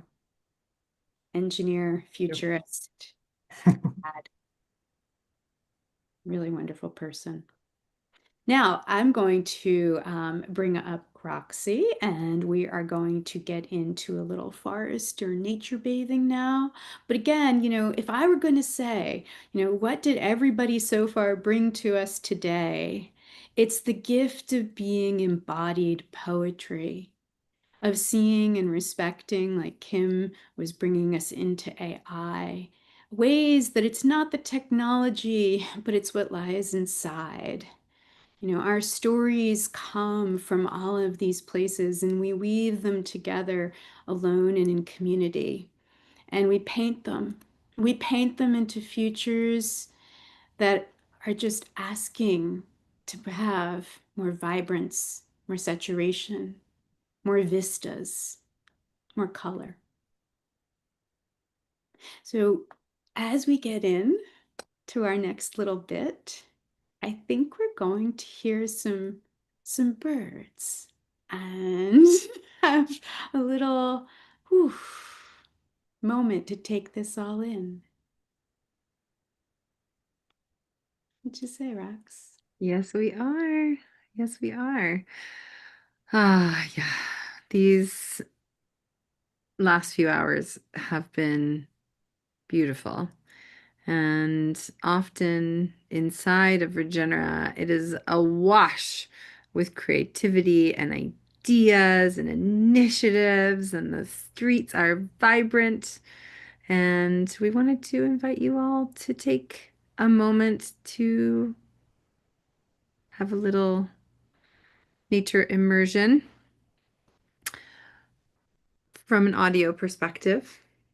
And we're going to leave up a little inquiry so that while we take a little stretch and listen to the bird song before we have a facilitated Qigong session with Scott here in a little bit, we're going to have an inquiry up and we'll build a collective word cloud now that Malcolm has taken us into seeing and feeling our place in this world story to find the future. So I'm going to first share with you all a little piece of technology, speaking of technology, that we will be coming back to. And this is a really wonderful tool that we use here that we love. So this is great for anyone who's in the Zoom with us or online. Anyone can participate. There's a QR code. You go to ahaslides.com/RR26. And you can also, here, I'll make it really big, the QR code. And it will stay on the side, and we'll listen to some bird song here for a little while and invite you to share some words. And we will see through this collective word cloud what some of these gifts are that you are offering to shape a better tomorrow as we collectively find that shared future. So I see the little dots dancing, and feel free to also have this be a good time for a bio break, a little bit of introspection, and just like 5 to 7 minutes of nourishment as we literally build the field and we see together what we are weaving as a community that is gathered here in Regenera, because we are finding this good future. And with that, I will let the birds take the stage and we will see what we've co-created dance on the screen. And then we'll come back for some Qigong to ground it all in.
So we have just another few minutes of our little nature bathing. And since I promised nature bathing, I'm going to transition over to just playing a few minutes from our friend and partner, Louis Schwartzberg, who's an incredible director, directed Fantastic Fungi. So we have a bunch of his wonderful footage of nature. So we'll play a little bit of that. But before we do, I think it'd be just sweet to see kind of what's coming alive here. The words that are repeated most often become bigger. So it looks like gratitude and love and synergy and erotic aliveness have really grown, and joy. Solidarity comes up a lot. Persistence and compendence. Tree ships and possibility. There's a lot of love, better systems, animate matter, imagination, clarity, playfulness, devotion, empathy. Little free garden, enthusiasm, hope, equity, equality, vision, magic, cooperation, agape, peer-to-peer pollination, trust. Beautiful. Well, these last 2 minutes of our nature bathing time, I'm going to bring that nature bathing video up for everybody. And we've also been in the Design Science Studio this year with one of our dear friends, Tony Patrick, who's a very important and long-standing citizen of Regenera. We were doing some world building sessions together, and we realized that it really just felt like a hope bath. So as you take this last little bit of our nature bathing time, I want to invite you to let those words wash over you like a hope bath. And may they nourish you. And we will return on the other side and do some Qigong together. So grateful and delighted for that.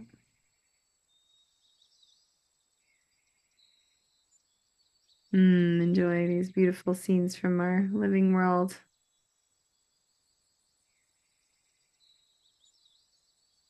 Here we go.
I feel like I could just hang out there all day, floating above the beachfront in the clouds with the butterflies, watching mycelial magic unfold before my eyes. And in that spirit, I suppose, in that spirit of being deeply connected to the place that we stand, that feeds us and tends us, we're going to move into a bit of embodied practice now. For restoration and for grounding. And Scott, before I give the proper intro to you, can you remind me, your last name is pronounced Huddy? Is that correct? Yeah, that is correct. Great.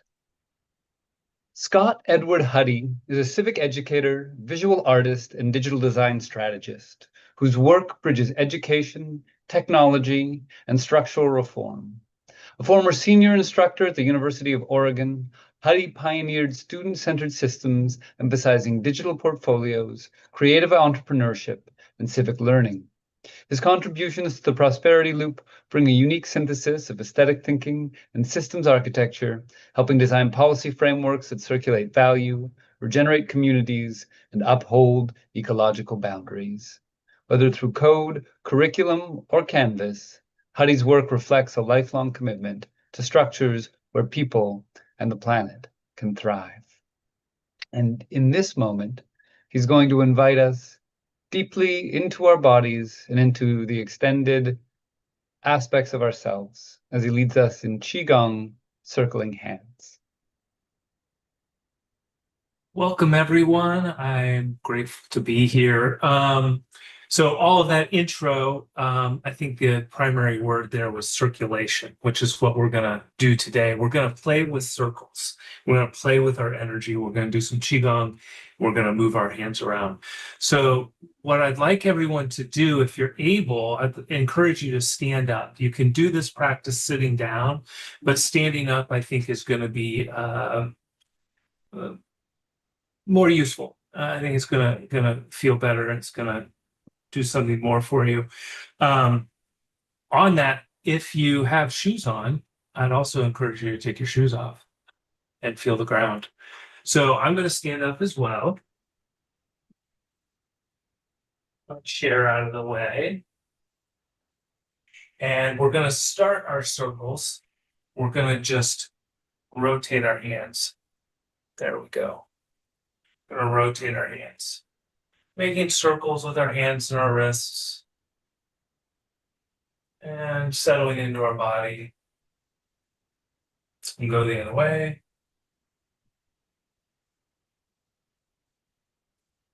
And then we'll make some circles with our arms, our forearms, and we'll rotate at the elbow.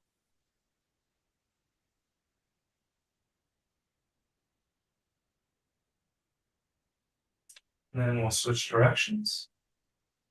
We're going to have to use some of our coordination today. We're going to use both sides of the body, both sides of the brain.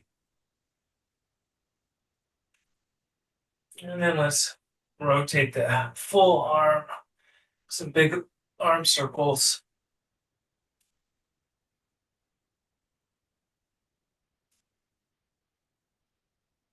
And the other direction.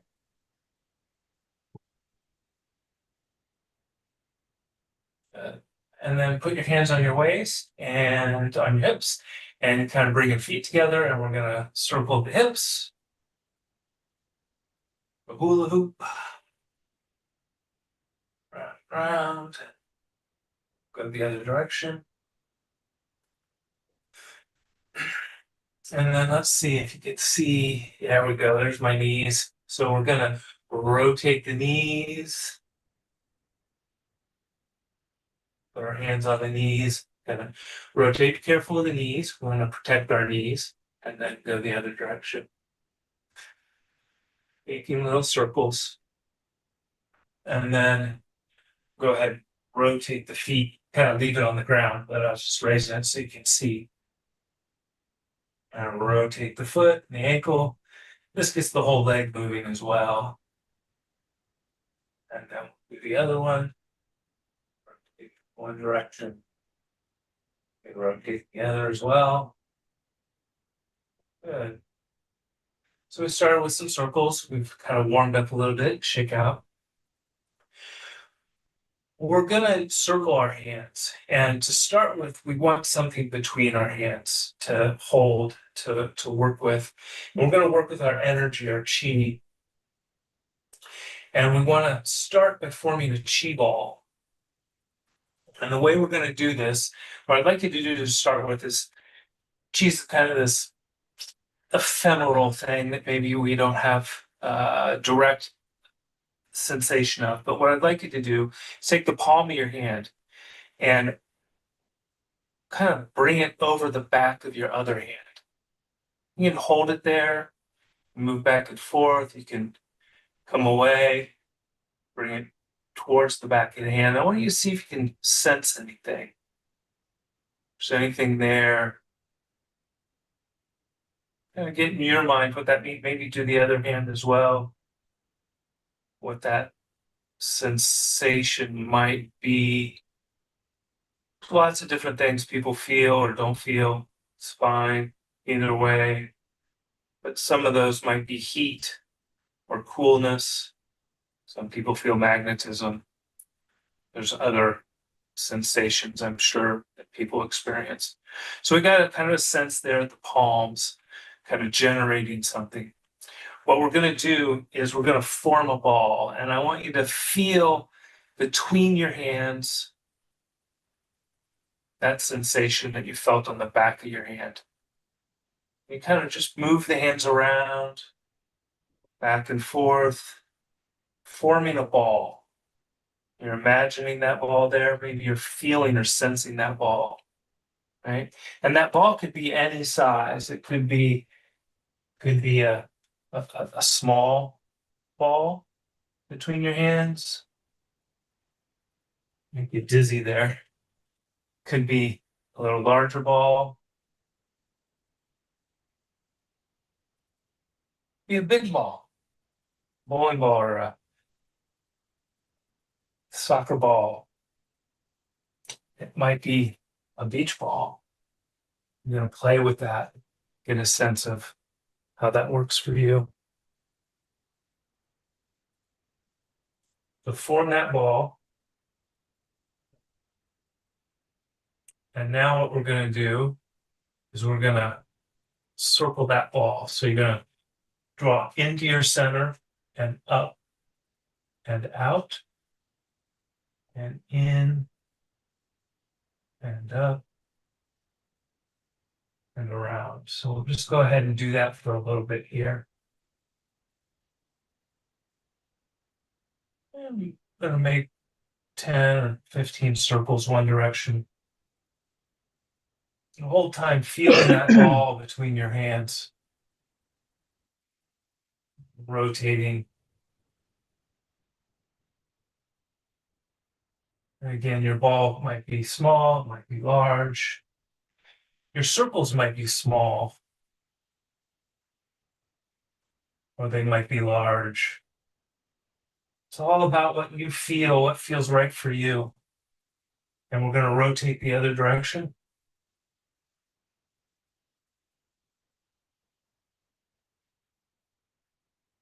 Again, we're going to do a number of circles in this direction. Just getting a sense of our energy flowing up, in, down, and out, and up, in, down, out, and down.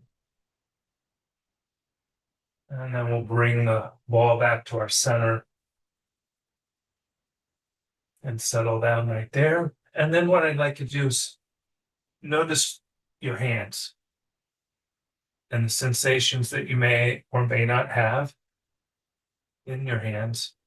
And again, running that hand over the back of your palm and seeing if that sensation has changed at all. Maybe you feel more, maybe you feel less. Maybe there's a sense of fullness or a sense of void.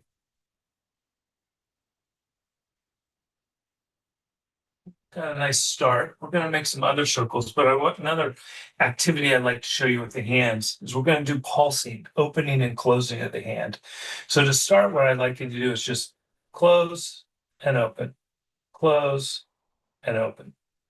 Do that with the other hand. I'm just going to close and open, close and open. So we got a sense of what opening and closing feels like, right? What I'd like us to do now is focus less on the fingers and more on the palm. And what we want to do is we want to open and close the palm. And so we're going to close the palm and then open the palm and close and open and close and open. We're going to do that with the other hand as well, right? So we want to close the palm and then open the palm and close and open and close. And we're pulsing the palm, we're pulsing the energy. And we're going to take both hands, we're going to open the palms and close the palms, opening and closing, opening and closing, pulsing the energy. Okay, and relax that. So what we're going to do now, instead of making a vertical circle, sagittal circle, we're going to do a horizontal circle. This time we're going to have the palms facing downward, and we're going to project from the center of the palm towards the ground. And we're going to, at the same time, we're going to open or close and open the palms. So the way this looks, and you're going to turn to the side as well. So to start, we're going to turn to one side, turn to the other. So to start, what we're going to do is just hold the palms about waist height, turn to one side, reach the palms out, turn to the center, turn to the other side, and draw the palms to the center, to the middle, to your waist, and then back to center. So we're going to turn, reach out, turn to center, turn to the side, draw in, turn to the center, turn to the side, reach out, center, side, into the center, and now we're going to make a circle.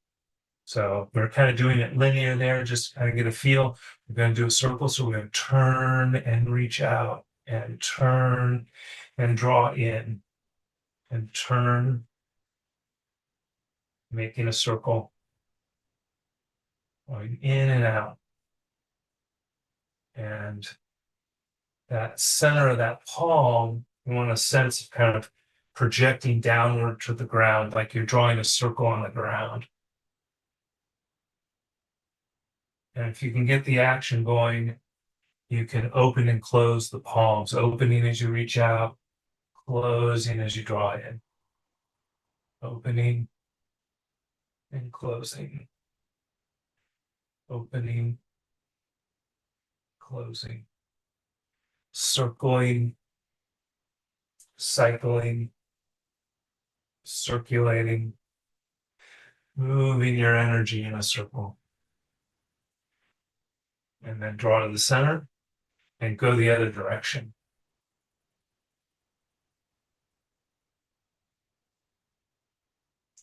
Out, in, out, in, out, in, out, in.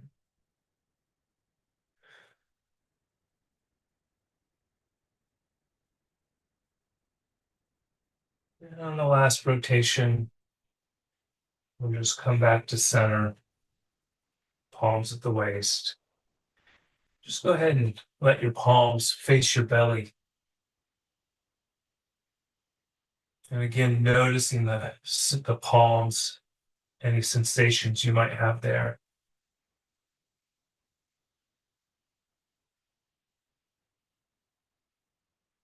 And then just let the hands settle. I'll just shake the legs. We had a vertical circle, both directions, and a horizontal circle, both directions. We're going to do a coronal circle in front of us. So again, kind of bringing the palms together, form that little ball. Maybe it's a big ball. Whatever size that ball is for you. And then we're going to take two halves, one in each palm, and we're going to face the hands out away from us. We're going to bring the palms down to the lower dantian, to the belly area. And turn to one side and reach up. Turn to the center and the other side and reach down. Back to center and to the side and up. And center, side, and down. And then we'll make that smoother and we'll reach up and turn, center and side, reach down, reaching and drawing down, making a circle in front of us. And if you get the action going, if you feel like you'd like to, you can start pulsing the palms. Reaching up and opening and down, closing, maybe the other way. Whichever way works for you. Opening and closing. And opening and closing. Going the other direction. Opening and closing. And opening. Closing. We'll just keep doing that. A few more circles.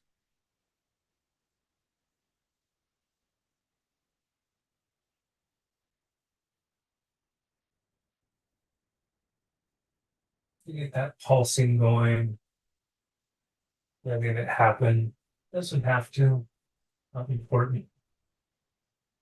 Just another piece of the puzzle.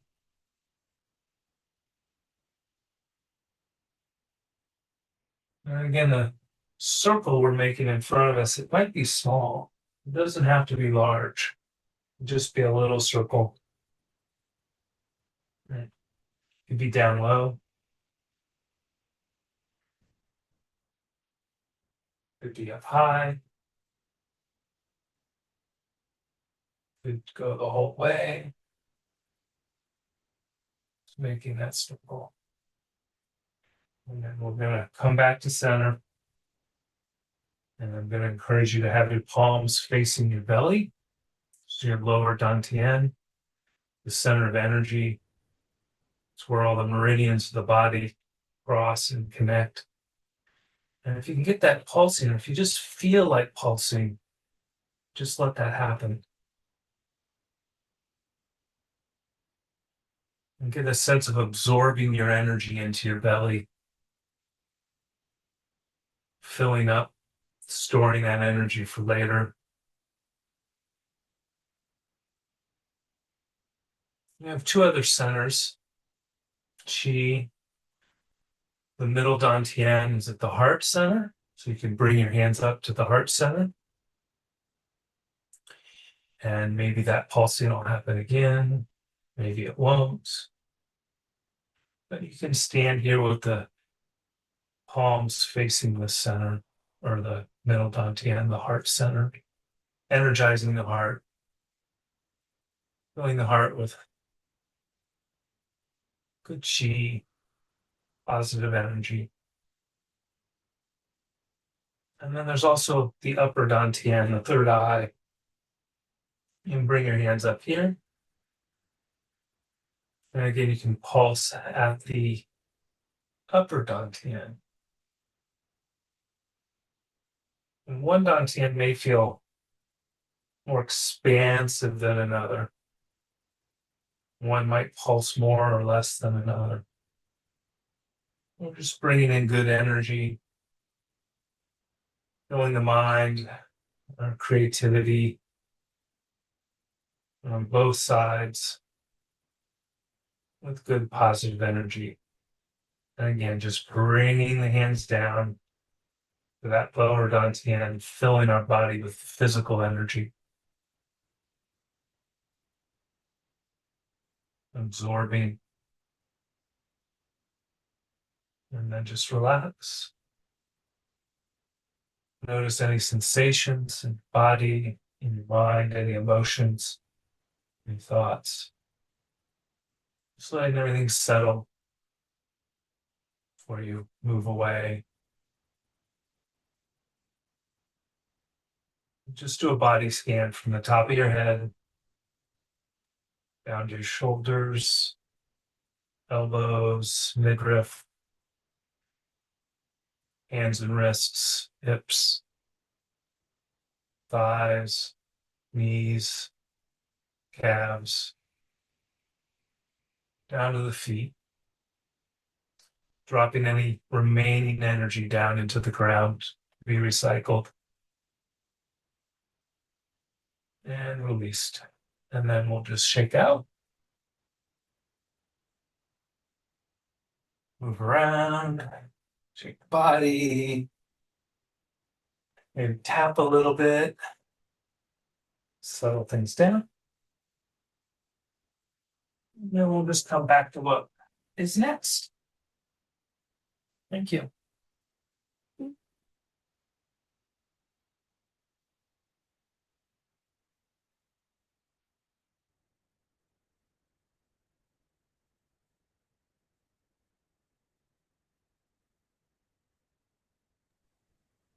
Thank you, Scott. Wow. The experience of circles is just a blessing. Yeah, Mariana said it too. What a blessing. So I don't know if anybody wants, but feel free to come off mute and just give a little thank you if you'd like to Scott. Thank you, thank you. Thank you, Scott. Enjoyed it a lot. Thank you, Scott. You're welcome. Thank you for bringing that embodiment of circle. And we talk about circle, we hold circle, we invite circle, and you brought it into our very fibers of our being, into our, into our energetic awareness. I wonder if there's just anything you want to say to help us close out about the power of the circle and this Qigong practice and how it helps you to shape the future. What a lovely invitation. I don't know that I have words to bring to it. The circle goes round, right? And everything that goes out comes in. What comes in goes out. So I think just remembering to have gratitude, which is a practice I've been revisiting very much lately when my mind gets overactive, to just remember the gratitude that I have for the life that is available to me, to everyone in my life. So thank you, Scott Huddy, for bringing us into your circle of gratitude. This is the art that changes history. Please. Thank you. Now, speaking of art that changes history, I believe we're going to have Roxy back up here. We're going to take a look at artifacts and invite you in to helping us create a design science studio artifact. That's right. Okay, so we are in the process of co-creating and Interdependence Day edition of the Regenerate Times. So, actually, I might invite our theater director up here. Theater director, I think we might need to do some exercises of theatrical creativity to get into our speculative practice. What do you think? What do you do? Very good. Do you have any suggestions of what those? I don't know quite what the activity is that you're wanting us to engage. So Yes, I give can me a tell little you. more context, and I'll be Yes. happy to help. Well, All extra, right. extra, yeah. Tell us Thank something you. about it. Very good. All right, Gio and Ruby. So, we have this newspaper. We're secretly, not so secretly, but secretly planning on having a distribution of the newspaper as a surprise that people know about if they're contributing to it. And this here, I can show you the thing. All right, here we go. This is our circle of knowledge. Here we are. You're part of the circle. So, we love a forum here in the world of Virginia. But in the spirit of collective imagination, at the precipice of looking, back 250 years, forward 250 years, we're in a very international community here. And the particular place that this newspaper is going to be distributed happens to be in the United States over the period of time when the country I live here. I know you don't live here, but I live here when I'm not in the world of Regenera. That country is turning 250. It's a young sproutling of a thing, and so we're creating a bit of a dispatch, and so here we're going to be imagining or inviting remembered pasts, emerging presents, and regenerative futures. We're activating speculative journalism, civic imagination, world building, and design science to help document this artifact of worlds becoming possible. We're spelling it into being. And so this is the piece, right? Correspondents may submit on behalf of themselves, a collective, an institution, a watershed, a species, a future ancestor, an emerging possibility, or any other voice seeking publication in the Regenerate Times. So the reports may come from councils, guilds, assemblies, ministries, ecosystems, or even more than human communities. So I think in order to, because we're going to have some time to come together and actually start to create entries. They can be short, they can be long. We're gonna do it together, and we'll do this a little bit each day as an invitation for people to play. But I think there's a spirit that is required to cultivate some time when you're calling in a dispatch of some assortment, and so I thought it might be fun for our theater director of Regenera to help us, because who knows, the Starseed Pumpernickel or the Redwood Grove may need a little bit of lubrication to come through the portal of our imagination here. So that's that. There's lots of ways to submit. You could have a classified ad, an obituary, a cartoon, a poem. We recently received a Mad Lib that's quite good. Here, let me open that one. I thought that would be a fun one to show. Yes, this one here. This is a Mad Lib. Fill in the blanks and read your story about to a friend, a stranger, or future ancestor. In the year blank, humanity finally realized that, something surprising, was the key to creating a thriving future. The great transition began when a group of, plural noun, gathered in place and decided to replace something extractive with something regenerative. Soon, communities everywhere started practicing verb ending in ing, and some other things like this. So anyways, there's a Mad Lib. We've gotten some other quite good things, like some beautiful artwork from the past and the present and the future, speculative times, one of which is even from one of my favorite artists, but I won't spoil it until, well, we're there. So anyways, with that context, is that helpful for you to help us get the juices flowing, Gio? Yes, I'm musing. So we are now going to begin writing this exercise? Yes.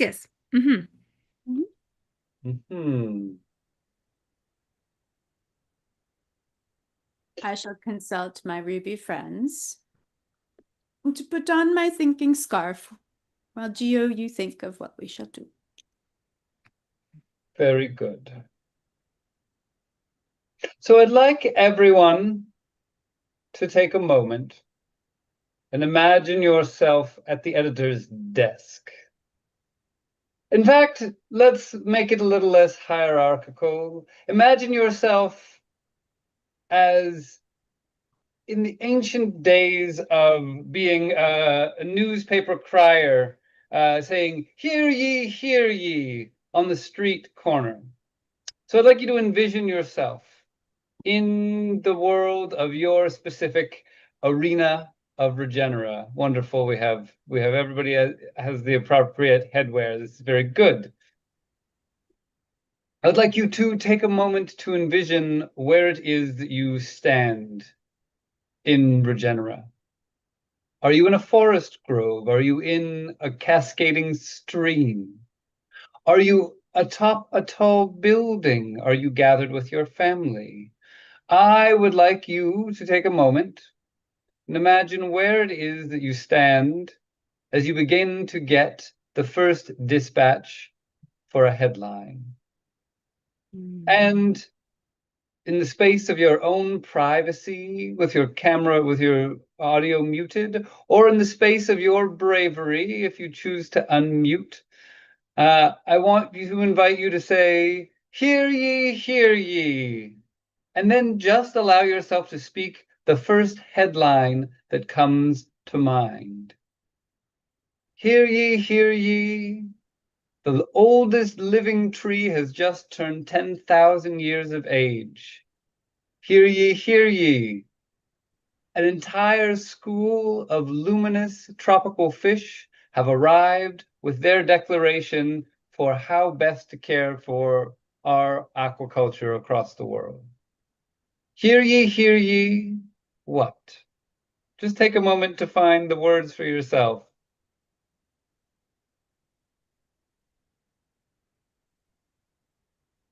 Ruby? Hear ye. The sea turtles have taken over the administration of all corals. Very good. If you have one to share, feel free to just come off mute and speak it into the collective. Should we go into gallery mode? Let us go into gallery mode. All right. There will be no space to hide from the coming informational future. If you are so brave, come on camera. Be brave with your headgear as well.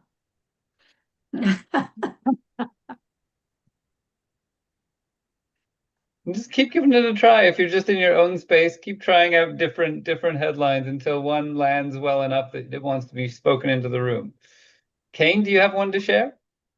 Hear ye, all billionaire bunkers have been turned into sprawling root cellars. Yes. Okay, I'm here. Does it work?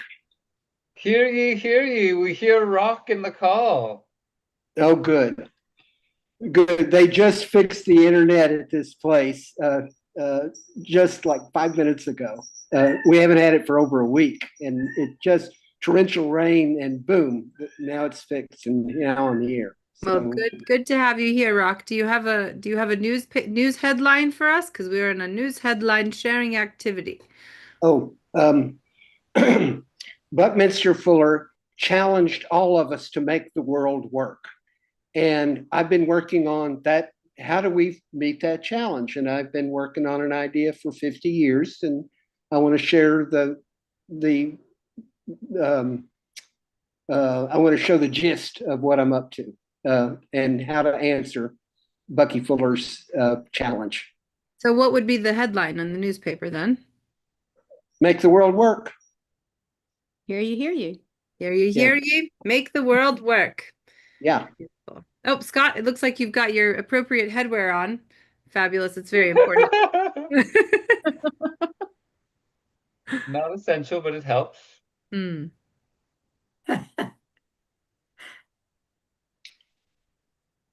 So I'll come back in 20 minutes before my slot. All right. Are All we right. done? Sounds great, Rock. We are Okay. alive. Thank you for your contribution, Rock. All right. See All you in right. a See you little in a bit. little while. Rebecca, do you have a hear ye, hear ye? Hear ye, hear ye. There are the last combustion engine car has just left the planet.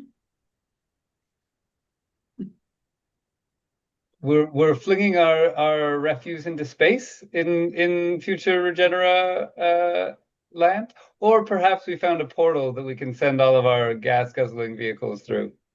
The last one was dismantled for reclaiming of parts. I like the idea that we might be sending them to another dimension, but using them here is probably a much more sensible choice.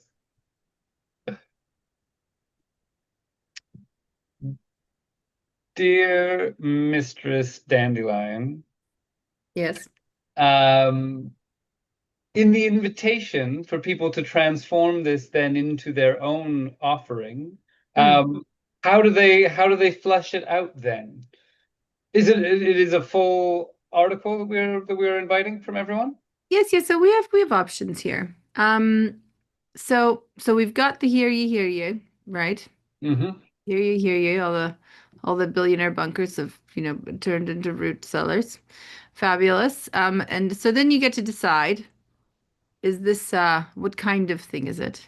Is it a weather report? Is it a celebration? Is it a breaking news? Mine's an obituary. Yours is an obituary. See, Rebecca, yours is an obituary. Totally. Definitely an obituary. Mm-hmm. We have to mourn, in a good way, what's dying, so that other things may be born. And then where is it coming from? So, it could come from the Cloud City of Regenera. It could come from the Watershed Assembly. It could come from a bioregion near you. And then now that you've identified where it's coming from, telling us when it's coming from is pretty important. Is this an announcement from the future or the past? Is it somewhere in between, or is it in the emerging present? If you know the year or the era, that's here. For just helping us. Cool. Isn't it so fun? I'm so excited. And just, generally understanding what themes may be connected to this. Perhaps it has to do with technology or reciprocity, maybe imagination or liberation. And then this is your submission. Here, this could be just a paragraph. It could be a whole essay. It could be a sentence. Sometimes obituaries or classifieds are this long in the newspaper. It could be quite short, which is why I wanted to give us an opportunity to do it together because, well, there's an awful lot of pages in newspapers. And this one doesn't have to be terribly long, but we certainly need more than the 5 submissions that we have so far in order to get it out into the world to represent our cultural moment here. So the last thing is this supporting materials. All this other stuff, these are optional. I should probably write that. But the supporting material might be an illustration. So for example, we have some that were sent in that are images of very special. Oh, those are, you didn't see those. Those are not being unveiled for some time. There's a very special installation that's going to be unveiled at our event all together in person here on the 4th of July weekend. But they just uploaded some images and told us what era they were from. So that's all we need truly is the text, the image, or a combination of both. So, Ms. Dandelion, does this mean that really we're exiting the era of fake news into the world of speculative news? Well, they say you are casting a spell when you spell, so we're doing a transition to a better world.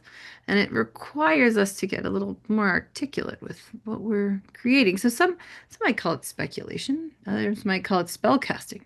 All of these things are all within the realm of the regenerative times, for sure. Grimoire of the Regenera. All right. So this is a good time to write and to muse. I'm curious if while we're live here, if anyone wants to share a bit about what's coming through.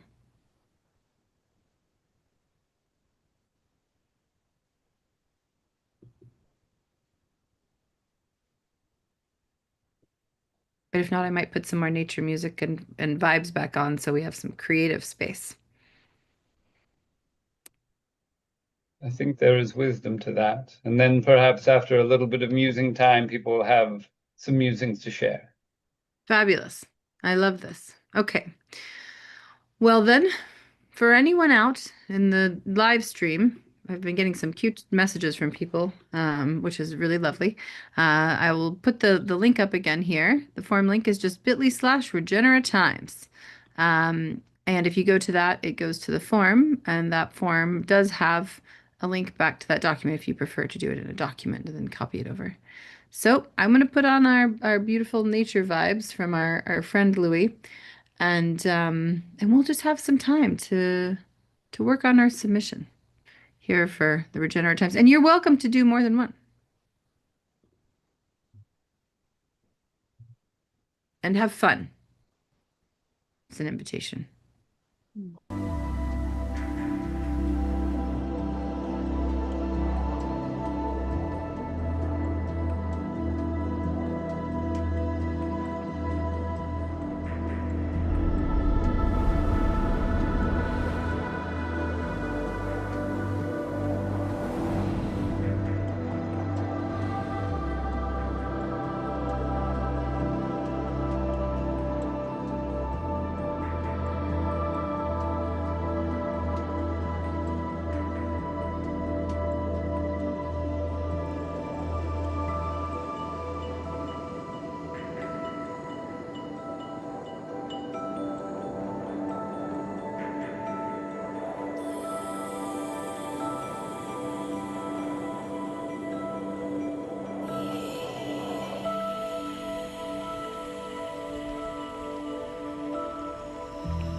dragons.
How lovely. Thank you all for spending some time getting creative and working on your submissions for the Regenerate Times. I'm starting to see some pop in, which is so beautiful. And I'm actually going to take this opportunity to close the live stream and reopen it for our second segment, and then welcome our friend, also one of our partners, Amplifier Art, who's going to begin our next segment. So for anyone who is out there on the live stream on one of the 8 channels that we're streaming on, I invite you to come on in and play with us in the Vision Train. We are here for the rest of the day today and the next 2 days online for Regenera Rising. This has been our first of two segments of the Roots of Remembering, and we will be restarting the stream here in just a few minutes, and definitely hope that you join us live if you can, or tune back into part two. So with that, I will pause and thank you, and we will see you more soon. Okay.